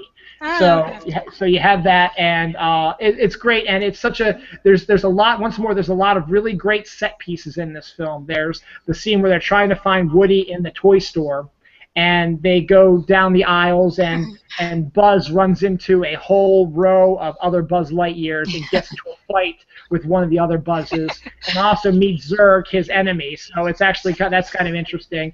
And then you meet all the Barbies, and then the other set pieces at the end when I was talking about the door scene in Monsters Inc. This is the scene on the suitcase conveyor belt in the airport where the toys are trying to go after who turns out to be the real bad guy. I'm not going to spoil who that is, in this conveyor belt, and just this action of everything spinning and going real quick and stuff like that. It's an amazing film, and it's great. Cool. Comments? Yeah, all I was going to say was Toy Story 2 didn't make my list only because, and funny enough, I just wasn't thrilled with the character of Jessie, and I can't verbalize why. Just something about her bothered me. Maybe I have to go back and revisit, because I really like your perspective and the way that you've just explained it. But then in 3, I really liked Jessie again. I don't know, maybe it was just the whole introduction or whatever, but Jessie bothered me in the second one, so they didn't make my list because of that. I don't know.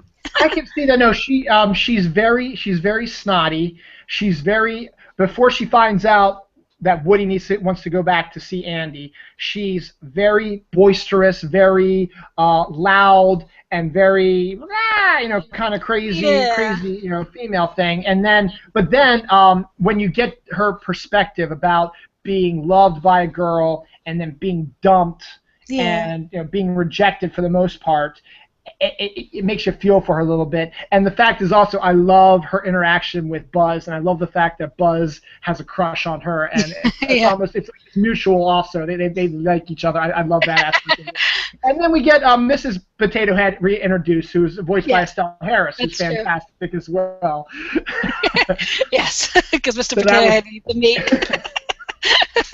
So, what's your number 4? My number 4 is Toy Story 3, and that was in 2010. Really, really liked it, and this actually is my favorite of the 3.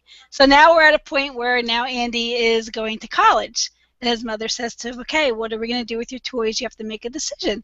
And Andy's like, all right, should I put them in the attic and save them, which is what he wants to do.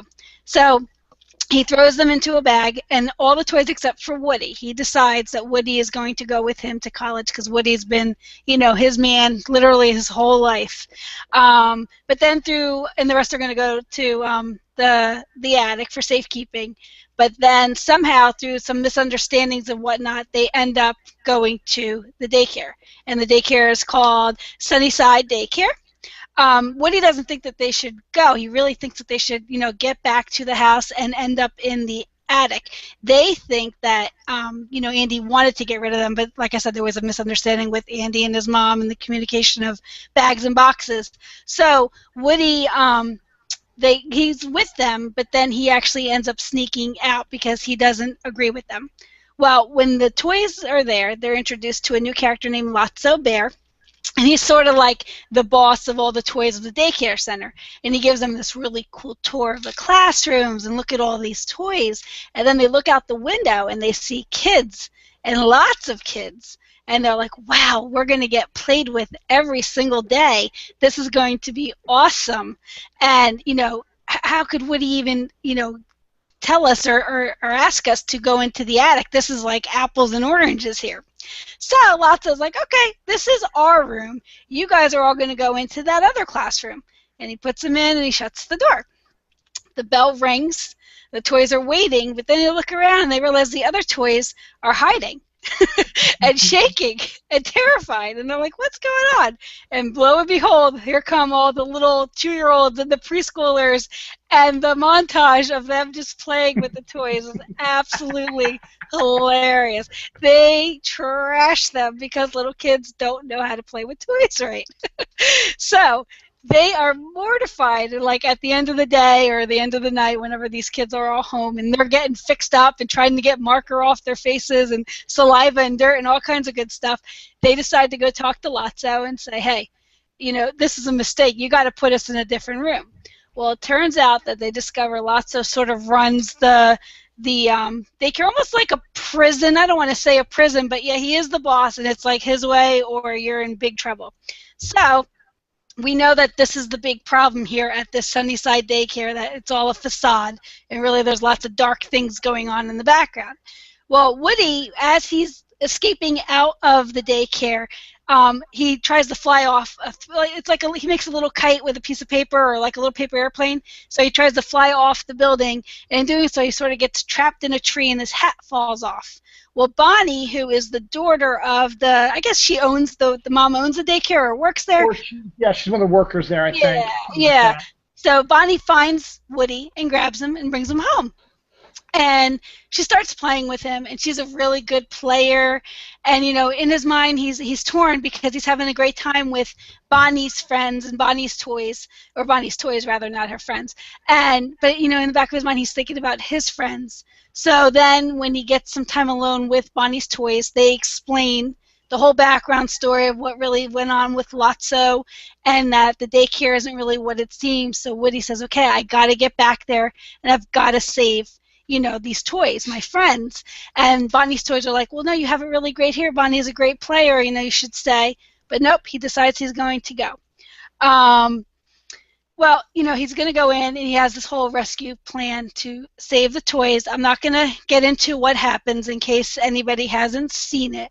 But what I will say is this movie has a couple of scenes that I think that I don't care who you are, it takes down the strongest of the strong. Like, if you aren't affected by this movie, there's something seriously wrong. To name one particular one, the incinerator scene, where you don't know what the fate of the toys are going to be, but you find yourself panicking and scared, and then you're looking at yourself like, what the hell? These are just toys, it's animation, it's a pretend story. But you are so, what's the word? Like, emotionally vested in the character. Exactly, that you're like, oh my gosh, what's going to happen? And then at the end of the movie, again, I'm not going to say what, but what Andy decides to do is probably one of the most heartbreaking scenes ever in a movie. And then you look at it and you're like, oh my God, because it takes you back to your own life, and the fact that, yeah, you had toys that you absolutely loved. Your toys were your world, but there comes a time when you have to grow up and move on, and that's just all part of what life is. And that movie is just so intense because of that. It is my favorite Toy Story. Also, it's actually my number 3. Okay. And I'll talk about it now because it's such a great film. It's, once again, to me, every film in the Toy Story series gets better with age, and I kind of don't like the rumblings of a Toy Story 4 because they ended Toy Story 3 so perfectly, Yeah. and there's really not much more you can do with the characters. Yes, they're in a new situation, and I like that, and I agree with you 100%. Those two scenes, the incinerator and the scene at the end, are the ones that will get you. It doesn't matter how cynical or whatever you get there. It's heartbreaking. And I think what did it for the incinerator scene is they are pretty much agreeing that this is the end of them, that they're done, and then they just start linking hands and just no dialogue. It's all done by faces, emotions, the way they look at each other, the way they tentatively grab each other's hands, hold them tight, and it gives them these human qualities, and it makes you feel, oh my God, what's happening? Does this actually happen to our toys? Right. You know, it is such a deep emotional move scene. It just makes you.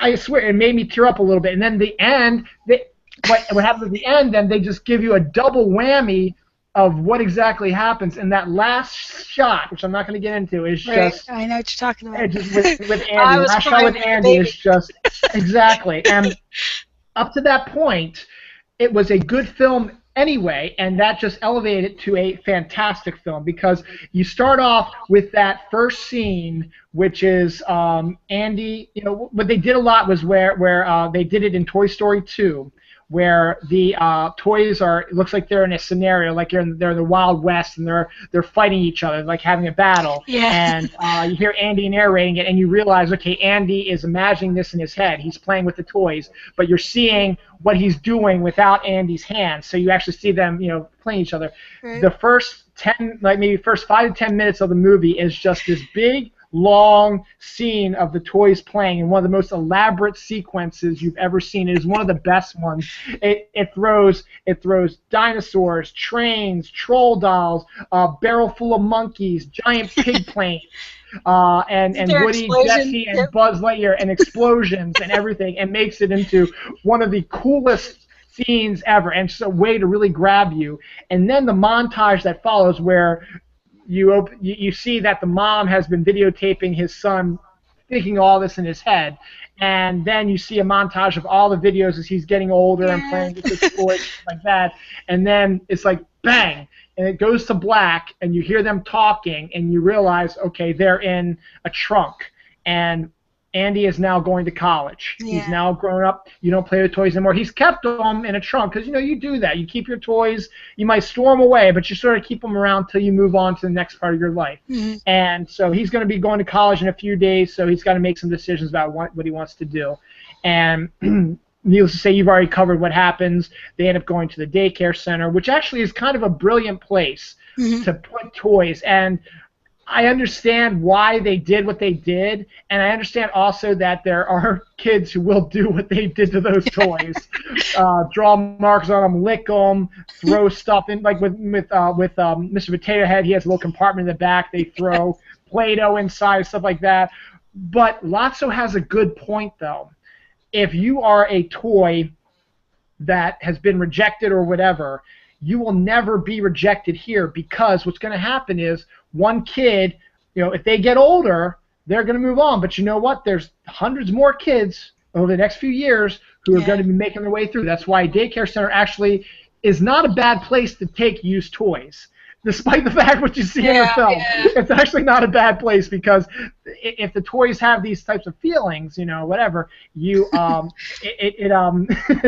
gives them hope that they'll be played with forever, which is basically what the whole point of the Toy Story films are, is that the toys are like people. Yeah. They need emotional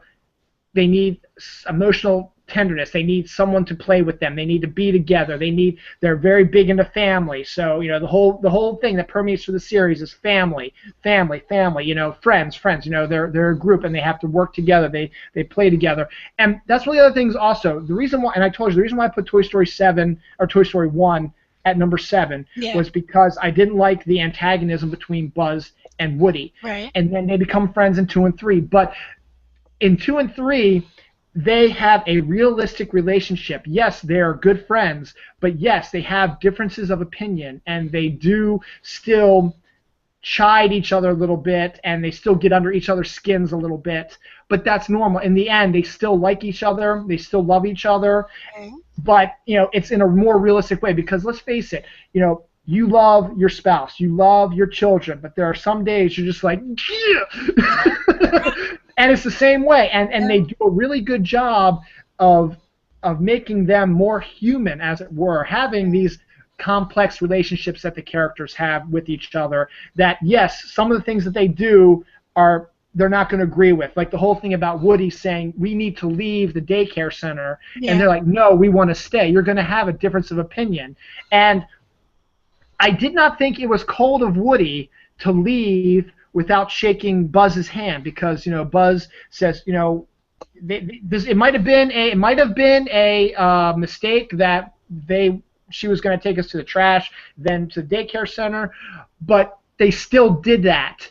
And we're going to be played with, and he's not going to play with us anymore. We're going to be in the attic forever, so we can be in a place we can play with forever. So, let's all stick together as a family. Right. And Buzz extends his hand to shake, Woody's hand, because that's what they do. They're buddies. They love each other, stuff like that.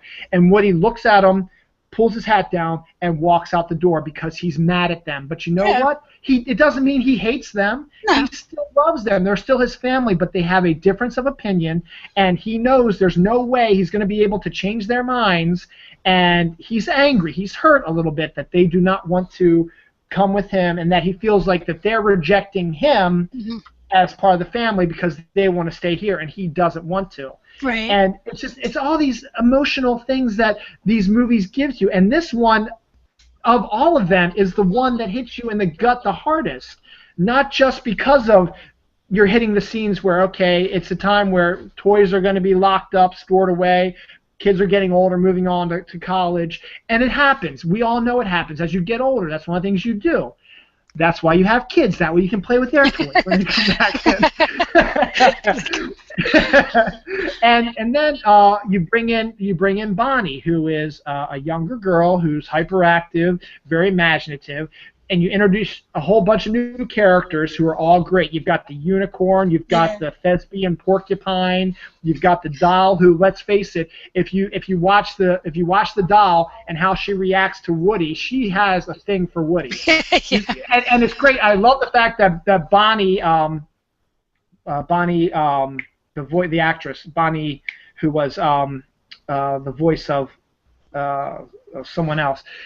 She was in a movie with Tom Hanks, and the fact that the two of them sort of are getting back into a relationship type of thing. And just, I love the new characters that they introduced. There's even a Totoro doll, which is fantastic, because My Neighbor Totoro is such a great kids film as well. And then you hear the story about Lotso, and that's heartbreaking also. Yeah. The fact that, a lost toy, a toy has feelings and emotions, and when a toy gets lost, it has such feelings that it will do anything to get back to its owner. And then to find out that your owner has moved on is akin to breaking up with a girlfriend, breaking up with a husband or a wife, whatever. Devastating. Your heart is devastating. You realize that you're no longer the one who's loved, and I can understand maybe why Lotso's character changes as it does. Maybe not quite so drastically, because Lotso is an excellent villain. I think of all of them, he was probably the best one they did. Because Sid was Sid, he was a hyperactive kid, he's damaging, everyone knows kids like that who knows the terror. And then the Chicken Man was just, he was greedy, that's all it was. Yeah. But Lotso was someone who, he's coming from a point where he's emotionally wrecked. Right. And it just caused him to change, and not for the better. And the whole escape sequence is amazing, how much that works as well, and or not works, depending on how you look at it. Right, right. And there's one other thing I want to talk about real quick about this one before we move on to my number 4. But once again, I love Michael Keaton. His Ken, as in Ken doll, was funny.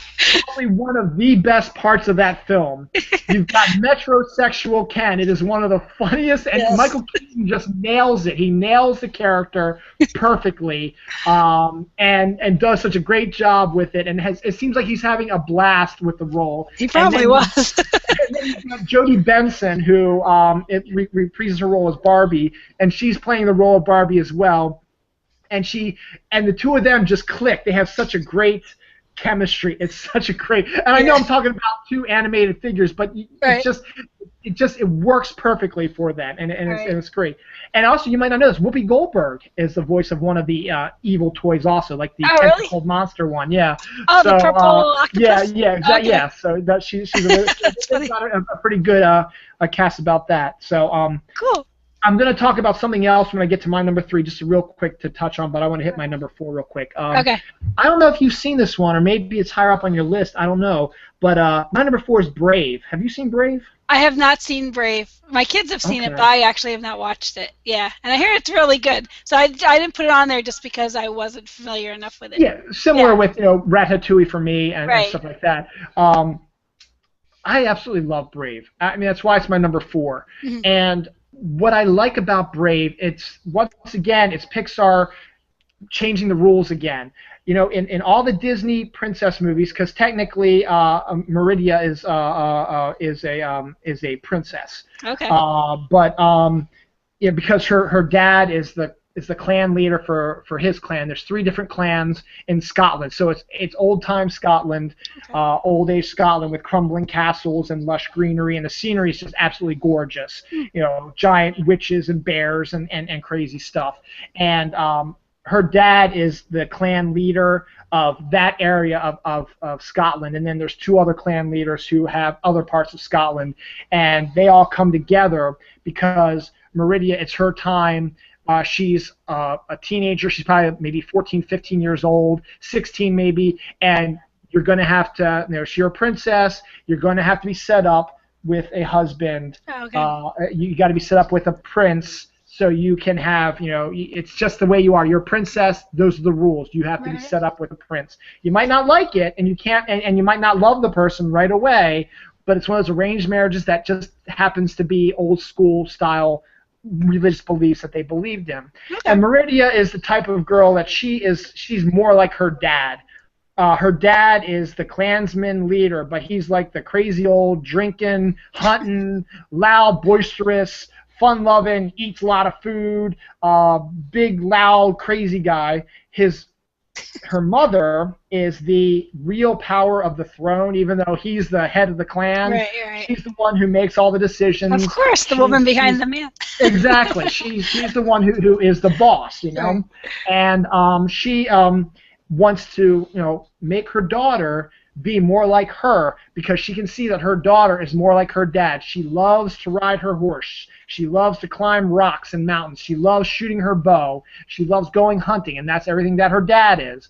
And the mom is like, I need to get that tightened down. I need you to become more feminine, and so you can be a better leader, so you can lead not with actions and boisterousness like your dad does, but with intelligence and grace like I do, Cool. And basically it's the mom trying to push her daughter to become more like her because that's all she knows is that she needs to be the lead. She's eventually going to become the head of the clan. She's going to be the power behind the throne. And so the other 2 clans come with there might be 3 actually because there's 3 other, so there might be like 4 clans total. So there's 4 clans, so 3 more are coming. She has to choose her Like they husband. to have a suitor. Yeah, the Okay. oldest son of all the clans leaders, Okay. and they have to have a competition of Meridia's choosing of who's going to win her hand. So she has to come up with what she decides to do, and she comes up with a plan that I'll tell you about in a second. And so she says archery is going to be the contest. So the person who does the best job at archery, she will become her his queen and his wife, whatever. But so what happens is she is actually she's conniving a little bit because she says it's the firstborn of every clan. So she says, you know what I'm going to do? I'm the firstborn of my clan, so I'm going to play for my own hand, so I can make my own choice. So after the others, don't do, and the suitors are all losers, obviously. I mean, there's the one big guy who's dumb as a post. There's the one who is the geeky, nerdy type of guy, and then there's the one who's just dumb. You know, he can't talk right, and he does stuff. And by some magical way, he's able to win the competition. He gets the arrow. He gets the arrow through the center hole. But now Meridia is going to make a point because she wants to choose her own husband. Obviously, that's what it is. So she comes out, and she's such a good archer that she goes up and down the aisles and shoots all of their arrows and splits every single one of them and shows how good she is and says, you know what, I win, I'm the winner. And her mom absolutely freaks out because because the other clans they've all been they have antagonism toward each other, but they have a truce. But now Meridia's actions have caused this truce to sort of break up, and there could possibly be another big global war. So Meridia, she's impetuous. That's what she is. She goes, and her mom have it out in her bedroom, and they are just it's just one of the it's a typical mother-daughter. You know, you've had this. I'm sure you had those fights with your mom. You know, there's deep, hard, drag-out fights where you have with your mom where you're impetuous, and in a heat of passion, Meridia tears the cloth, like what are those tapestries, a cloth tapestry that has her family picture on it, and tears it like she's no longer part of the family. So she tears that off. That absolutely infuriates her mom. Her mom grabs Meridia's prized bow, throws it in the fireplace. Oh, no. That freaks her out, so Meridia just jumps on her horse and runs away. The queen goes downstairs, is able to quell the actions that Meridia's going off to think about it, blah, blah, blah. So let's just sit there and have a party and have fun. Meridia stumbles across a witch in the Highlands, and the witch gives her a potion, and she says, I want you to give me a potion to change my mother. And the witch is like, okay, boom, we'll make it. We'll make this potion. You have her eat this pastry, and she'll change, and all will be good. So she takes it back to the castle, sort of makes up with her mom and says, here, why don't you eat this? The mom eats it, and she starts feeling sick. Uh-oh. So Meridia takes her upstairs, and then comes downstairs and is trying to figure out what's going on. She starts hearing a ruckus up in the room. And she goes upstairs, opens the door. Her mother has been turned into a bear. Oh, no. Now, here's the thing. Her father, at the beginning of the film, is mangled by a demon bear who takes his leg, and now he's got a wooden leg. And so her father absolutely detests all bears, and it's his job to hunt them down and kill them. So now Meridia figures out that that's her mom. The witch sort of didn't quite understand what she wanted. She thought to literally change. She didn't want that. She wanted to change her mind about having her have a suitor. Yeah. So now she's got to go back with her mom, sneak the mom out of the castle as a bear while all the clans are there, you know, having a big party and talking about hunting bears and stuff like that, and then finding the witch who has disappeared and figuring out what to do. And eventually what happens is they stumble upon where the witch's place was, and she left a spell for, like a message for Meridia saying, this is what's going to happen. If you are no longer like this idea, you have until the second sunrise to fix the problem or whatever. And so she's got to figure out what to do. And so her and her mom, meanwhile, have this adventure in the woods trying to figure out what to do. And the two of them start seeing each other in a different light. She starts seeing how, even though she's a bear and she doesn't talk, so it's not a talking bear. She grunts and makes bear noises, but you see everything through her actions, and you can see, like, when she first turns into a bear, it's so funny. She's very she has to have a sense of decorum, and she's no longer in her clothes as a bear, so she grabs like a sheet and wraps herself up as she needs to cover herself up and have that decorum. It's just little funny things like that, and that she's not talking, but her attitude is coming through. This is who she is. And so the two of them start realizing what's going on, but then her mother starts reverting more to a bear, so she's beginning to realize that if I don't fix this, she's going to be a bear forever. And my dad, who hates bears, is probably going to kill my mom. Oh, jeez. So that's the gist of the film. Now, what's interesting about the film is that it's a princess film, and Meridia is considered one of the Disney princesses because at this time Pixar was folded into Disney, and so so you'll see Meridia on princess books and princess shirts and stuff like that. But the difference is that she has both her parents. You know, if you walk at most Disney princess movies, the dad is gone, or not dad is gone. The mom is gone, or the dad marries orphans, or the dad marries an evil stepmother, and then the dad dies. The evil stepmother is stuff like that. This film is about mothers and daughters, and that's also something unique that you do not see in films, especially in Disney type films. Is a mother-daughter type of film.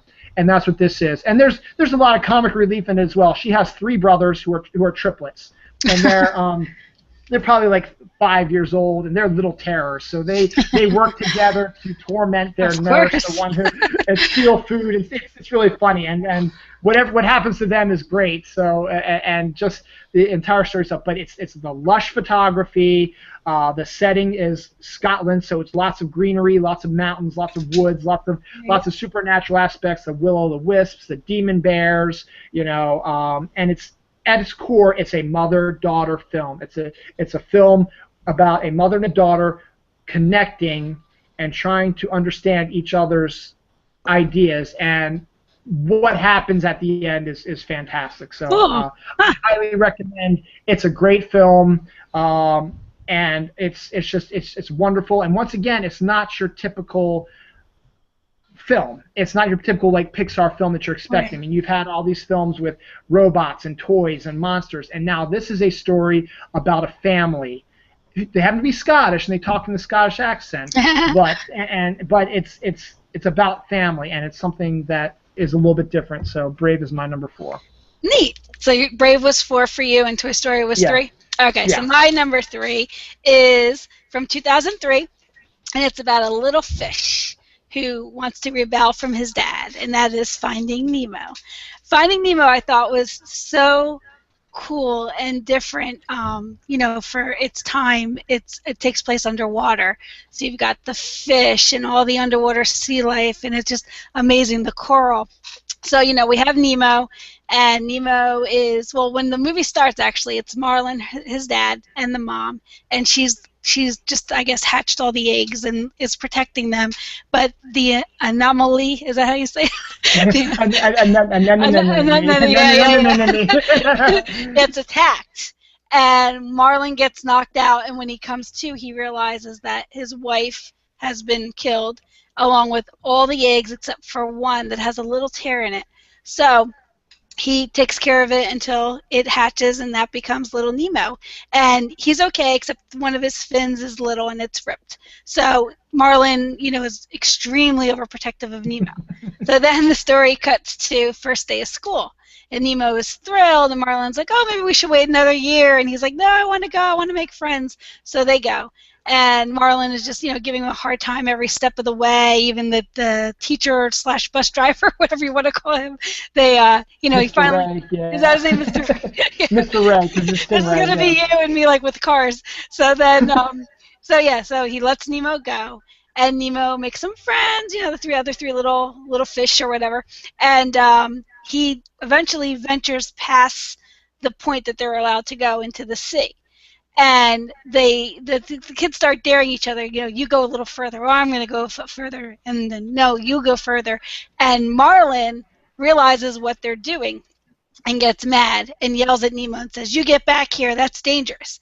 Well, Nemo decides to get defiant because he's just tired of his dad being so overpossessive.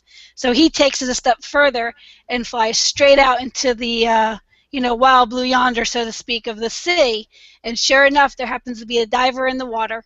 And he scoops Nemo up and he takes him with him. And Marlin is just beside himself. Now, he himself has never been a big adventurer either because he's still traumatized about what happened to his wife.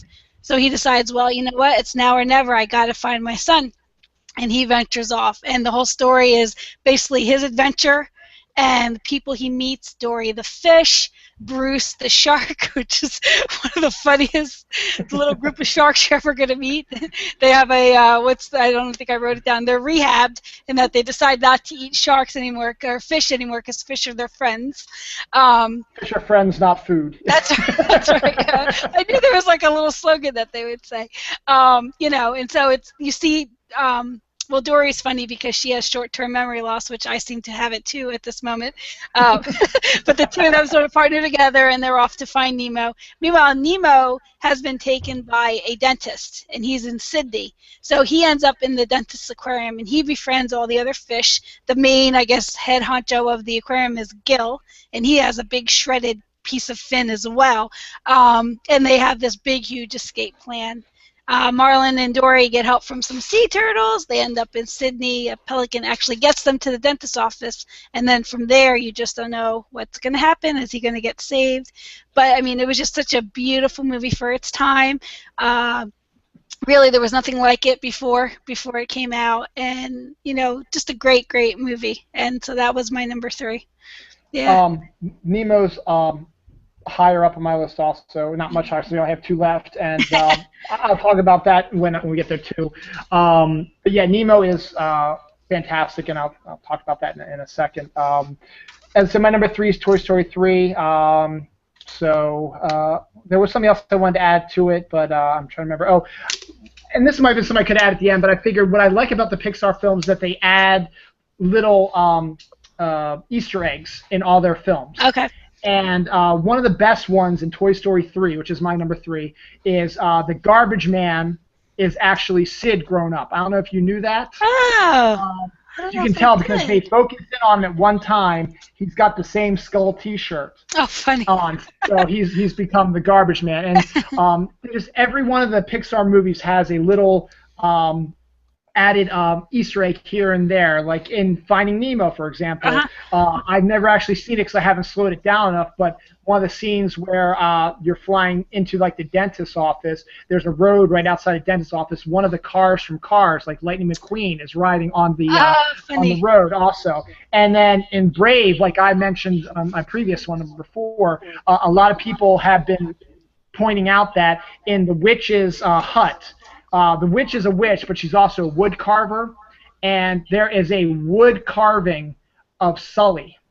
Oh, and cool. she opens magical doors and stuff like that. So everyone's like, oh, she must be Boo all grown up as a witch, that type of thing. So you have that as well. And then another really cool Easter egg that we talked about earlier, and then we'll move on to number 2, is in actually Toy Story 2 is where this sort of came out.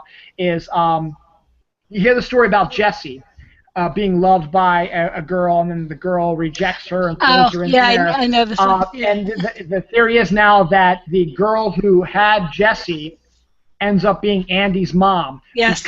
And the main reason why is because Andy runs around when he's little in a cowboy hat that does not look like Woody's hat. It's got more like Jessie's hat. And we've seen pictures in Toy Story 2 of the mom wearing the same hat. So a lot of people are speculating that the mom who's Andy's mom is the actual owner of Jessie. So and we don't know because she doesn't react to the fact that she sees Jessie. So we don't know if there's Jessie, or I had one when I was young. You don't know that. It's just a speculation. So yeah, well, she has the right age too, though. If that was a show that was on in the 50s, and she caught it 10 years later, kind of thing, and then her kids are in college in 2000s. Yeah.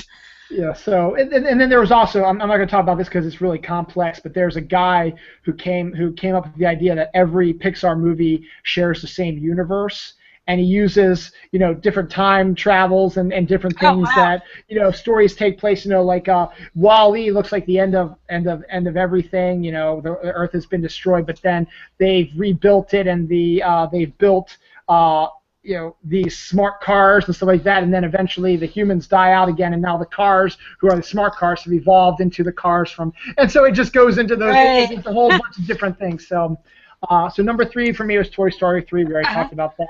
Why don't you tell me your number 2? and we'll hit that one. Okay, you had mentioned number two. For me, it was Cars, and the reason why Cars is so high up on my list is, well, I have the three sons, and Cars and Matchbox cars are a huge staple in this house. But what made Cars very special for me is that it came out in 2006, and the DVD release of the movie was November 7th, 2006. My oldest son's birthday is November 4th. So for his second birthday, I was so excited to go and buy this DVD and present it as like his very first movie. So I bought it for him for his birthday, and I remember I put it on. And, he's a 2-year-old. I'm not sure of the attention span. He got through the first 45 minutes of it, and I thought, wow, that's pretty good for a little guy. Oh, yeah. And loved it, and just fascinated with the cars. We used to play where we'd line up the cars along the side of the rug. Everybody does that with their kids, and little highways and roads with the lines in the floor. And so then the next day he watched a little more, and so every day after his nap he would watch Cars for a little while, and it'll always be a special memory for me. Aside from the fact that I love this story, I love the characters, pretty much everything that you've already discussed about it is it's an awesome movie, but that sort of gives it that little extra special something for me because it's something I'll always connect with my little son. So yeah, Cars is my number two because of that. Yeah. And that's very similar to me also. I didn't really go into much detail with it with Toy Story 2, but the one thing I remember about Toy Story 2 is it came out around Thanksgiving, and at the time my brother-in-law and my sister were coming for Thanksgiving, and they had my nephew Luke, who's now 16 years old. Wow. But at the time when Toy Story 2 came out, he was still a baby, maybe 1 or 2 years old. Aww. And so they were coming over, and they were going to spend the night at my mom's house. And so I went over. I don't think I was with Dawn yet. I don't think we were together yet. I don't think we'd met yet. So I was living at home anyway. So they were going to be there, and they spent the night with us. And, Luke was there as a baby. So we decided, something fun to do is let's go see Toy Story 2. He might like it. It might be like his first film. So what I remember is that the three of us, me, my sister, and my brother-in-law, are watching it. My nephew watched a little bit of it, but he fell asleep on my brother-in-law's lap, and he slept through the whole rest of the movie. But just so sweet to see him curled up on my. And I have that. And then my number one, I have a specific connection to as well. But my number two is The Incredibles. So obviously through process of elimination, my number one is. I knew that was going to be really high up for you.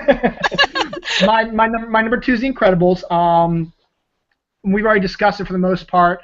I thought it was a brilliant take on superheroes. I liked the family aspect. The characters are fantastic. Dash being the fast kid, which to me is, if I had a superpower, I'd like to be super fast. So seeing Dash, it was always kind of cool to see that.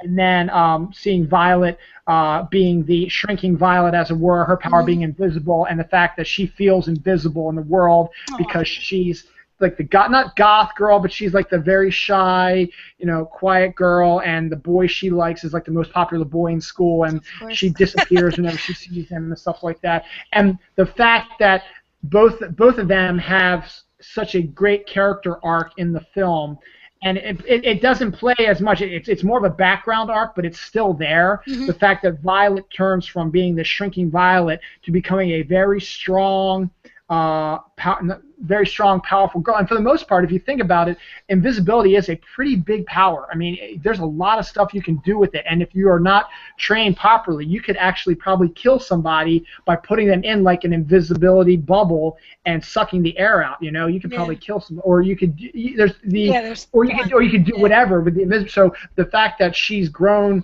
and was raised well enough by her parents that she's not going to become evil like that. But the fact that she has that, and then Dash, who's always been sort of the cocky kid, is still kind of the cocky kid at the end of the film. But now he's learned that he loves his sister regardless of, and his family regardless of how he how siblings act. How it is.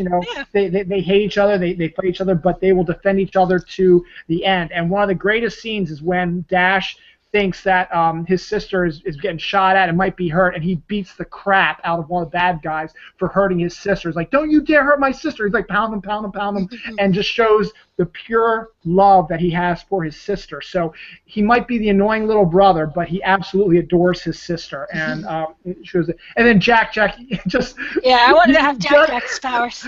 exactly. Jack's powers are He's awesome. fantastic, and you don't actually find out what they are till the very end, and I love that. I love that aspect of it. Did you ever see the And digital short, the little Jack I have not Attack? seen that Oh, one, but it's so that's what happens when he's with the babysitter, right? All the stuff that right, happens when he's with right. the babysitter. But I just seeing the film itself, what he does is fantastic, and I love it.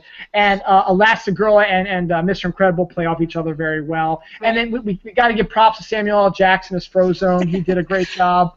I just love the fact that he's yelling at his wife, is like, "Where my super suit? Yeah. Why you need no super suit? I got this party, woman. I'm trying to save the world." That's just such a great thing, and it's a great film, and goes like that. So my number 2 is The Incredibles. Cool. Your number 1. All right, my number 1 was discussed, and it is Up. And all I'm going to say is, it had me at montage, just the montage of Carl and Ellie and their love story, like you said, that just did it for me.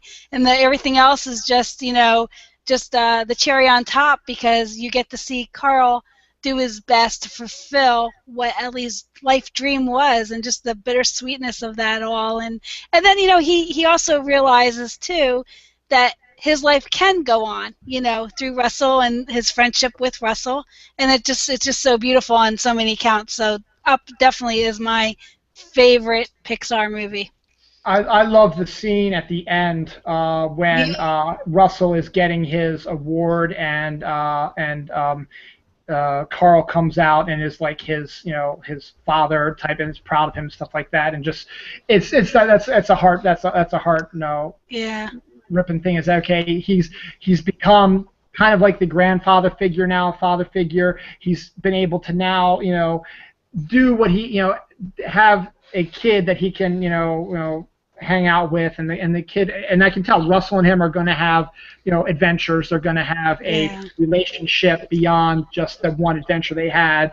Russell is probably I think considers Carl probably one of his best friends, because Russell is one of those kids that he's very shy and very quiet, and so here's this old guy, and he had this amazing adventure with him, and then the talking dog as well. It's a good film, and as I said, the reason why it was up higher on my list, it was up at number 9, was because I'd only seen it the one time, and it's one of these things that it's too intense for my kids, and I like to see it through my kids also, how they react to it. They've seen most of these films on here, and they haven't seen Wall-E, and they haven't seen Up. Those are the only 2 on my list they haven't seen. So other than that, they've seen all the other ones, and they like them, and it's fun to see it through their perspective. Cool. My number 1, once again, we talked about just recently, is Finding Nemo. Nice. The main reason why it's my number 1 is just because it's one of those films that we had the list show where it's one of those comfort food films, where the films that you're bored, you want to watch a movie, but you don't know what kind of movie you want to watch.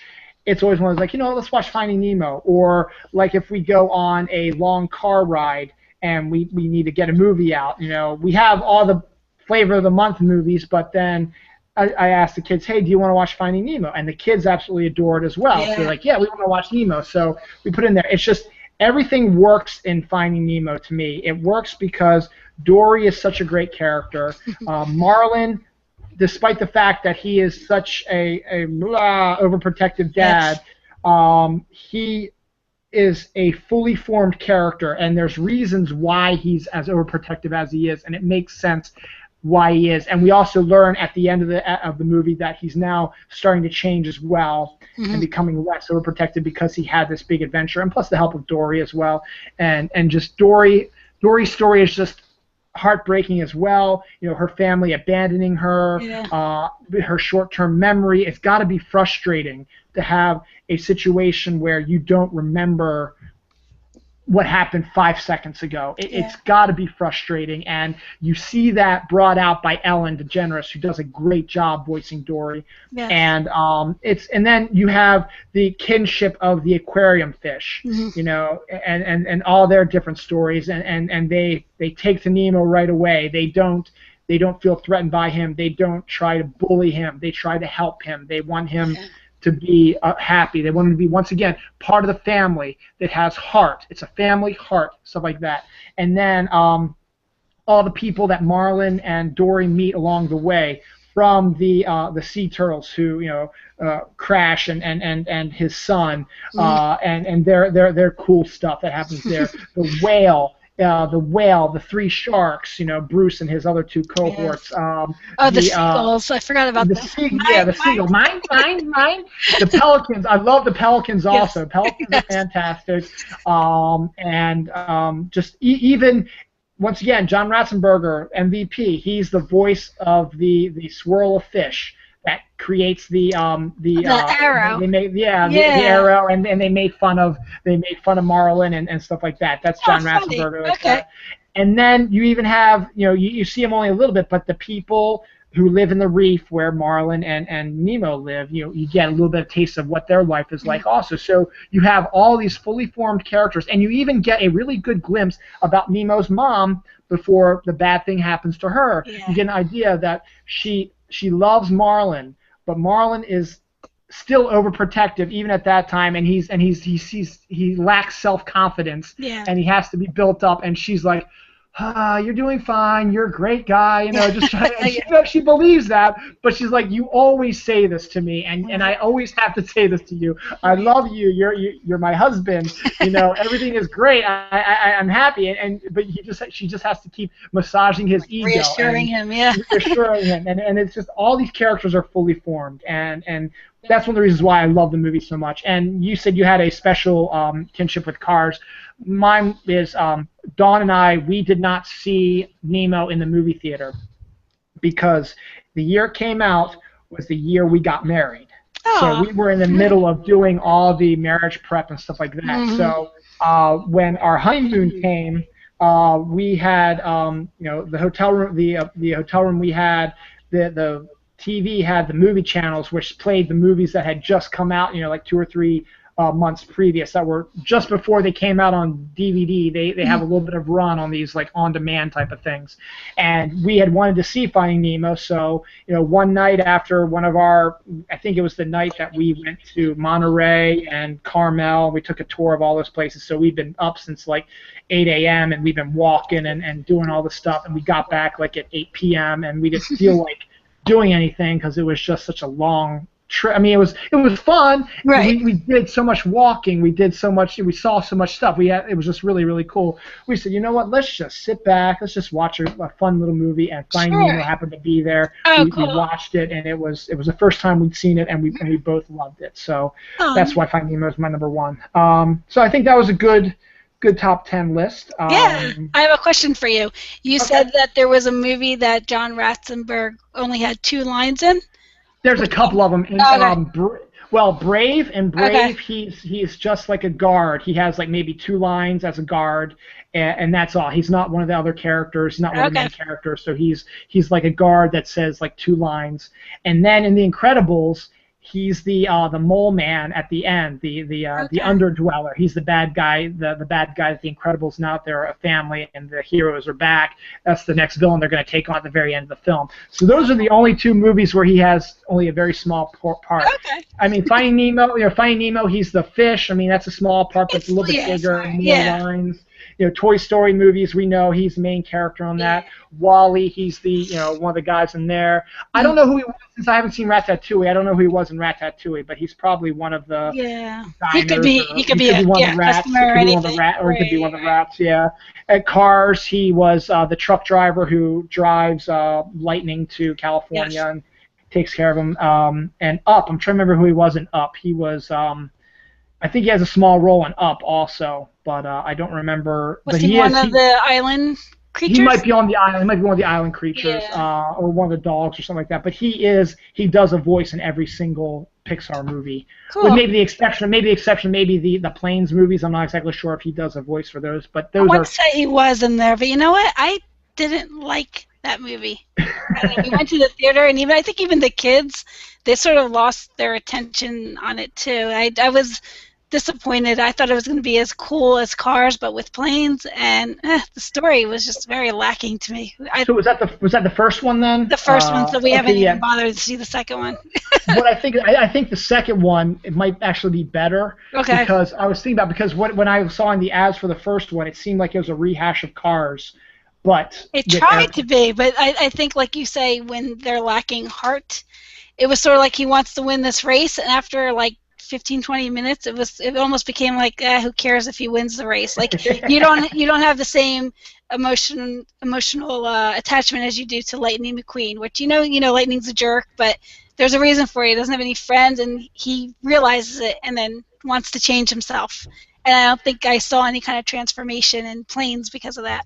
Right, but I think the sequel, which I think I might actually want to check out, is they take a whole different storyline and they focus more on the rescue and fire people. So you get an idea of, you get this group of people. I mean, there's really hasn't been any live action films of like rescue people, like people who put out forest fires by dumping chemicals or water from airplanes onto stuff like that, or the smoke jumpers who go in and try to save people or animals or whatever, or try to take out the fire on the ground.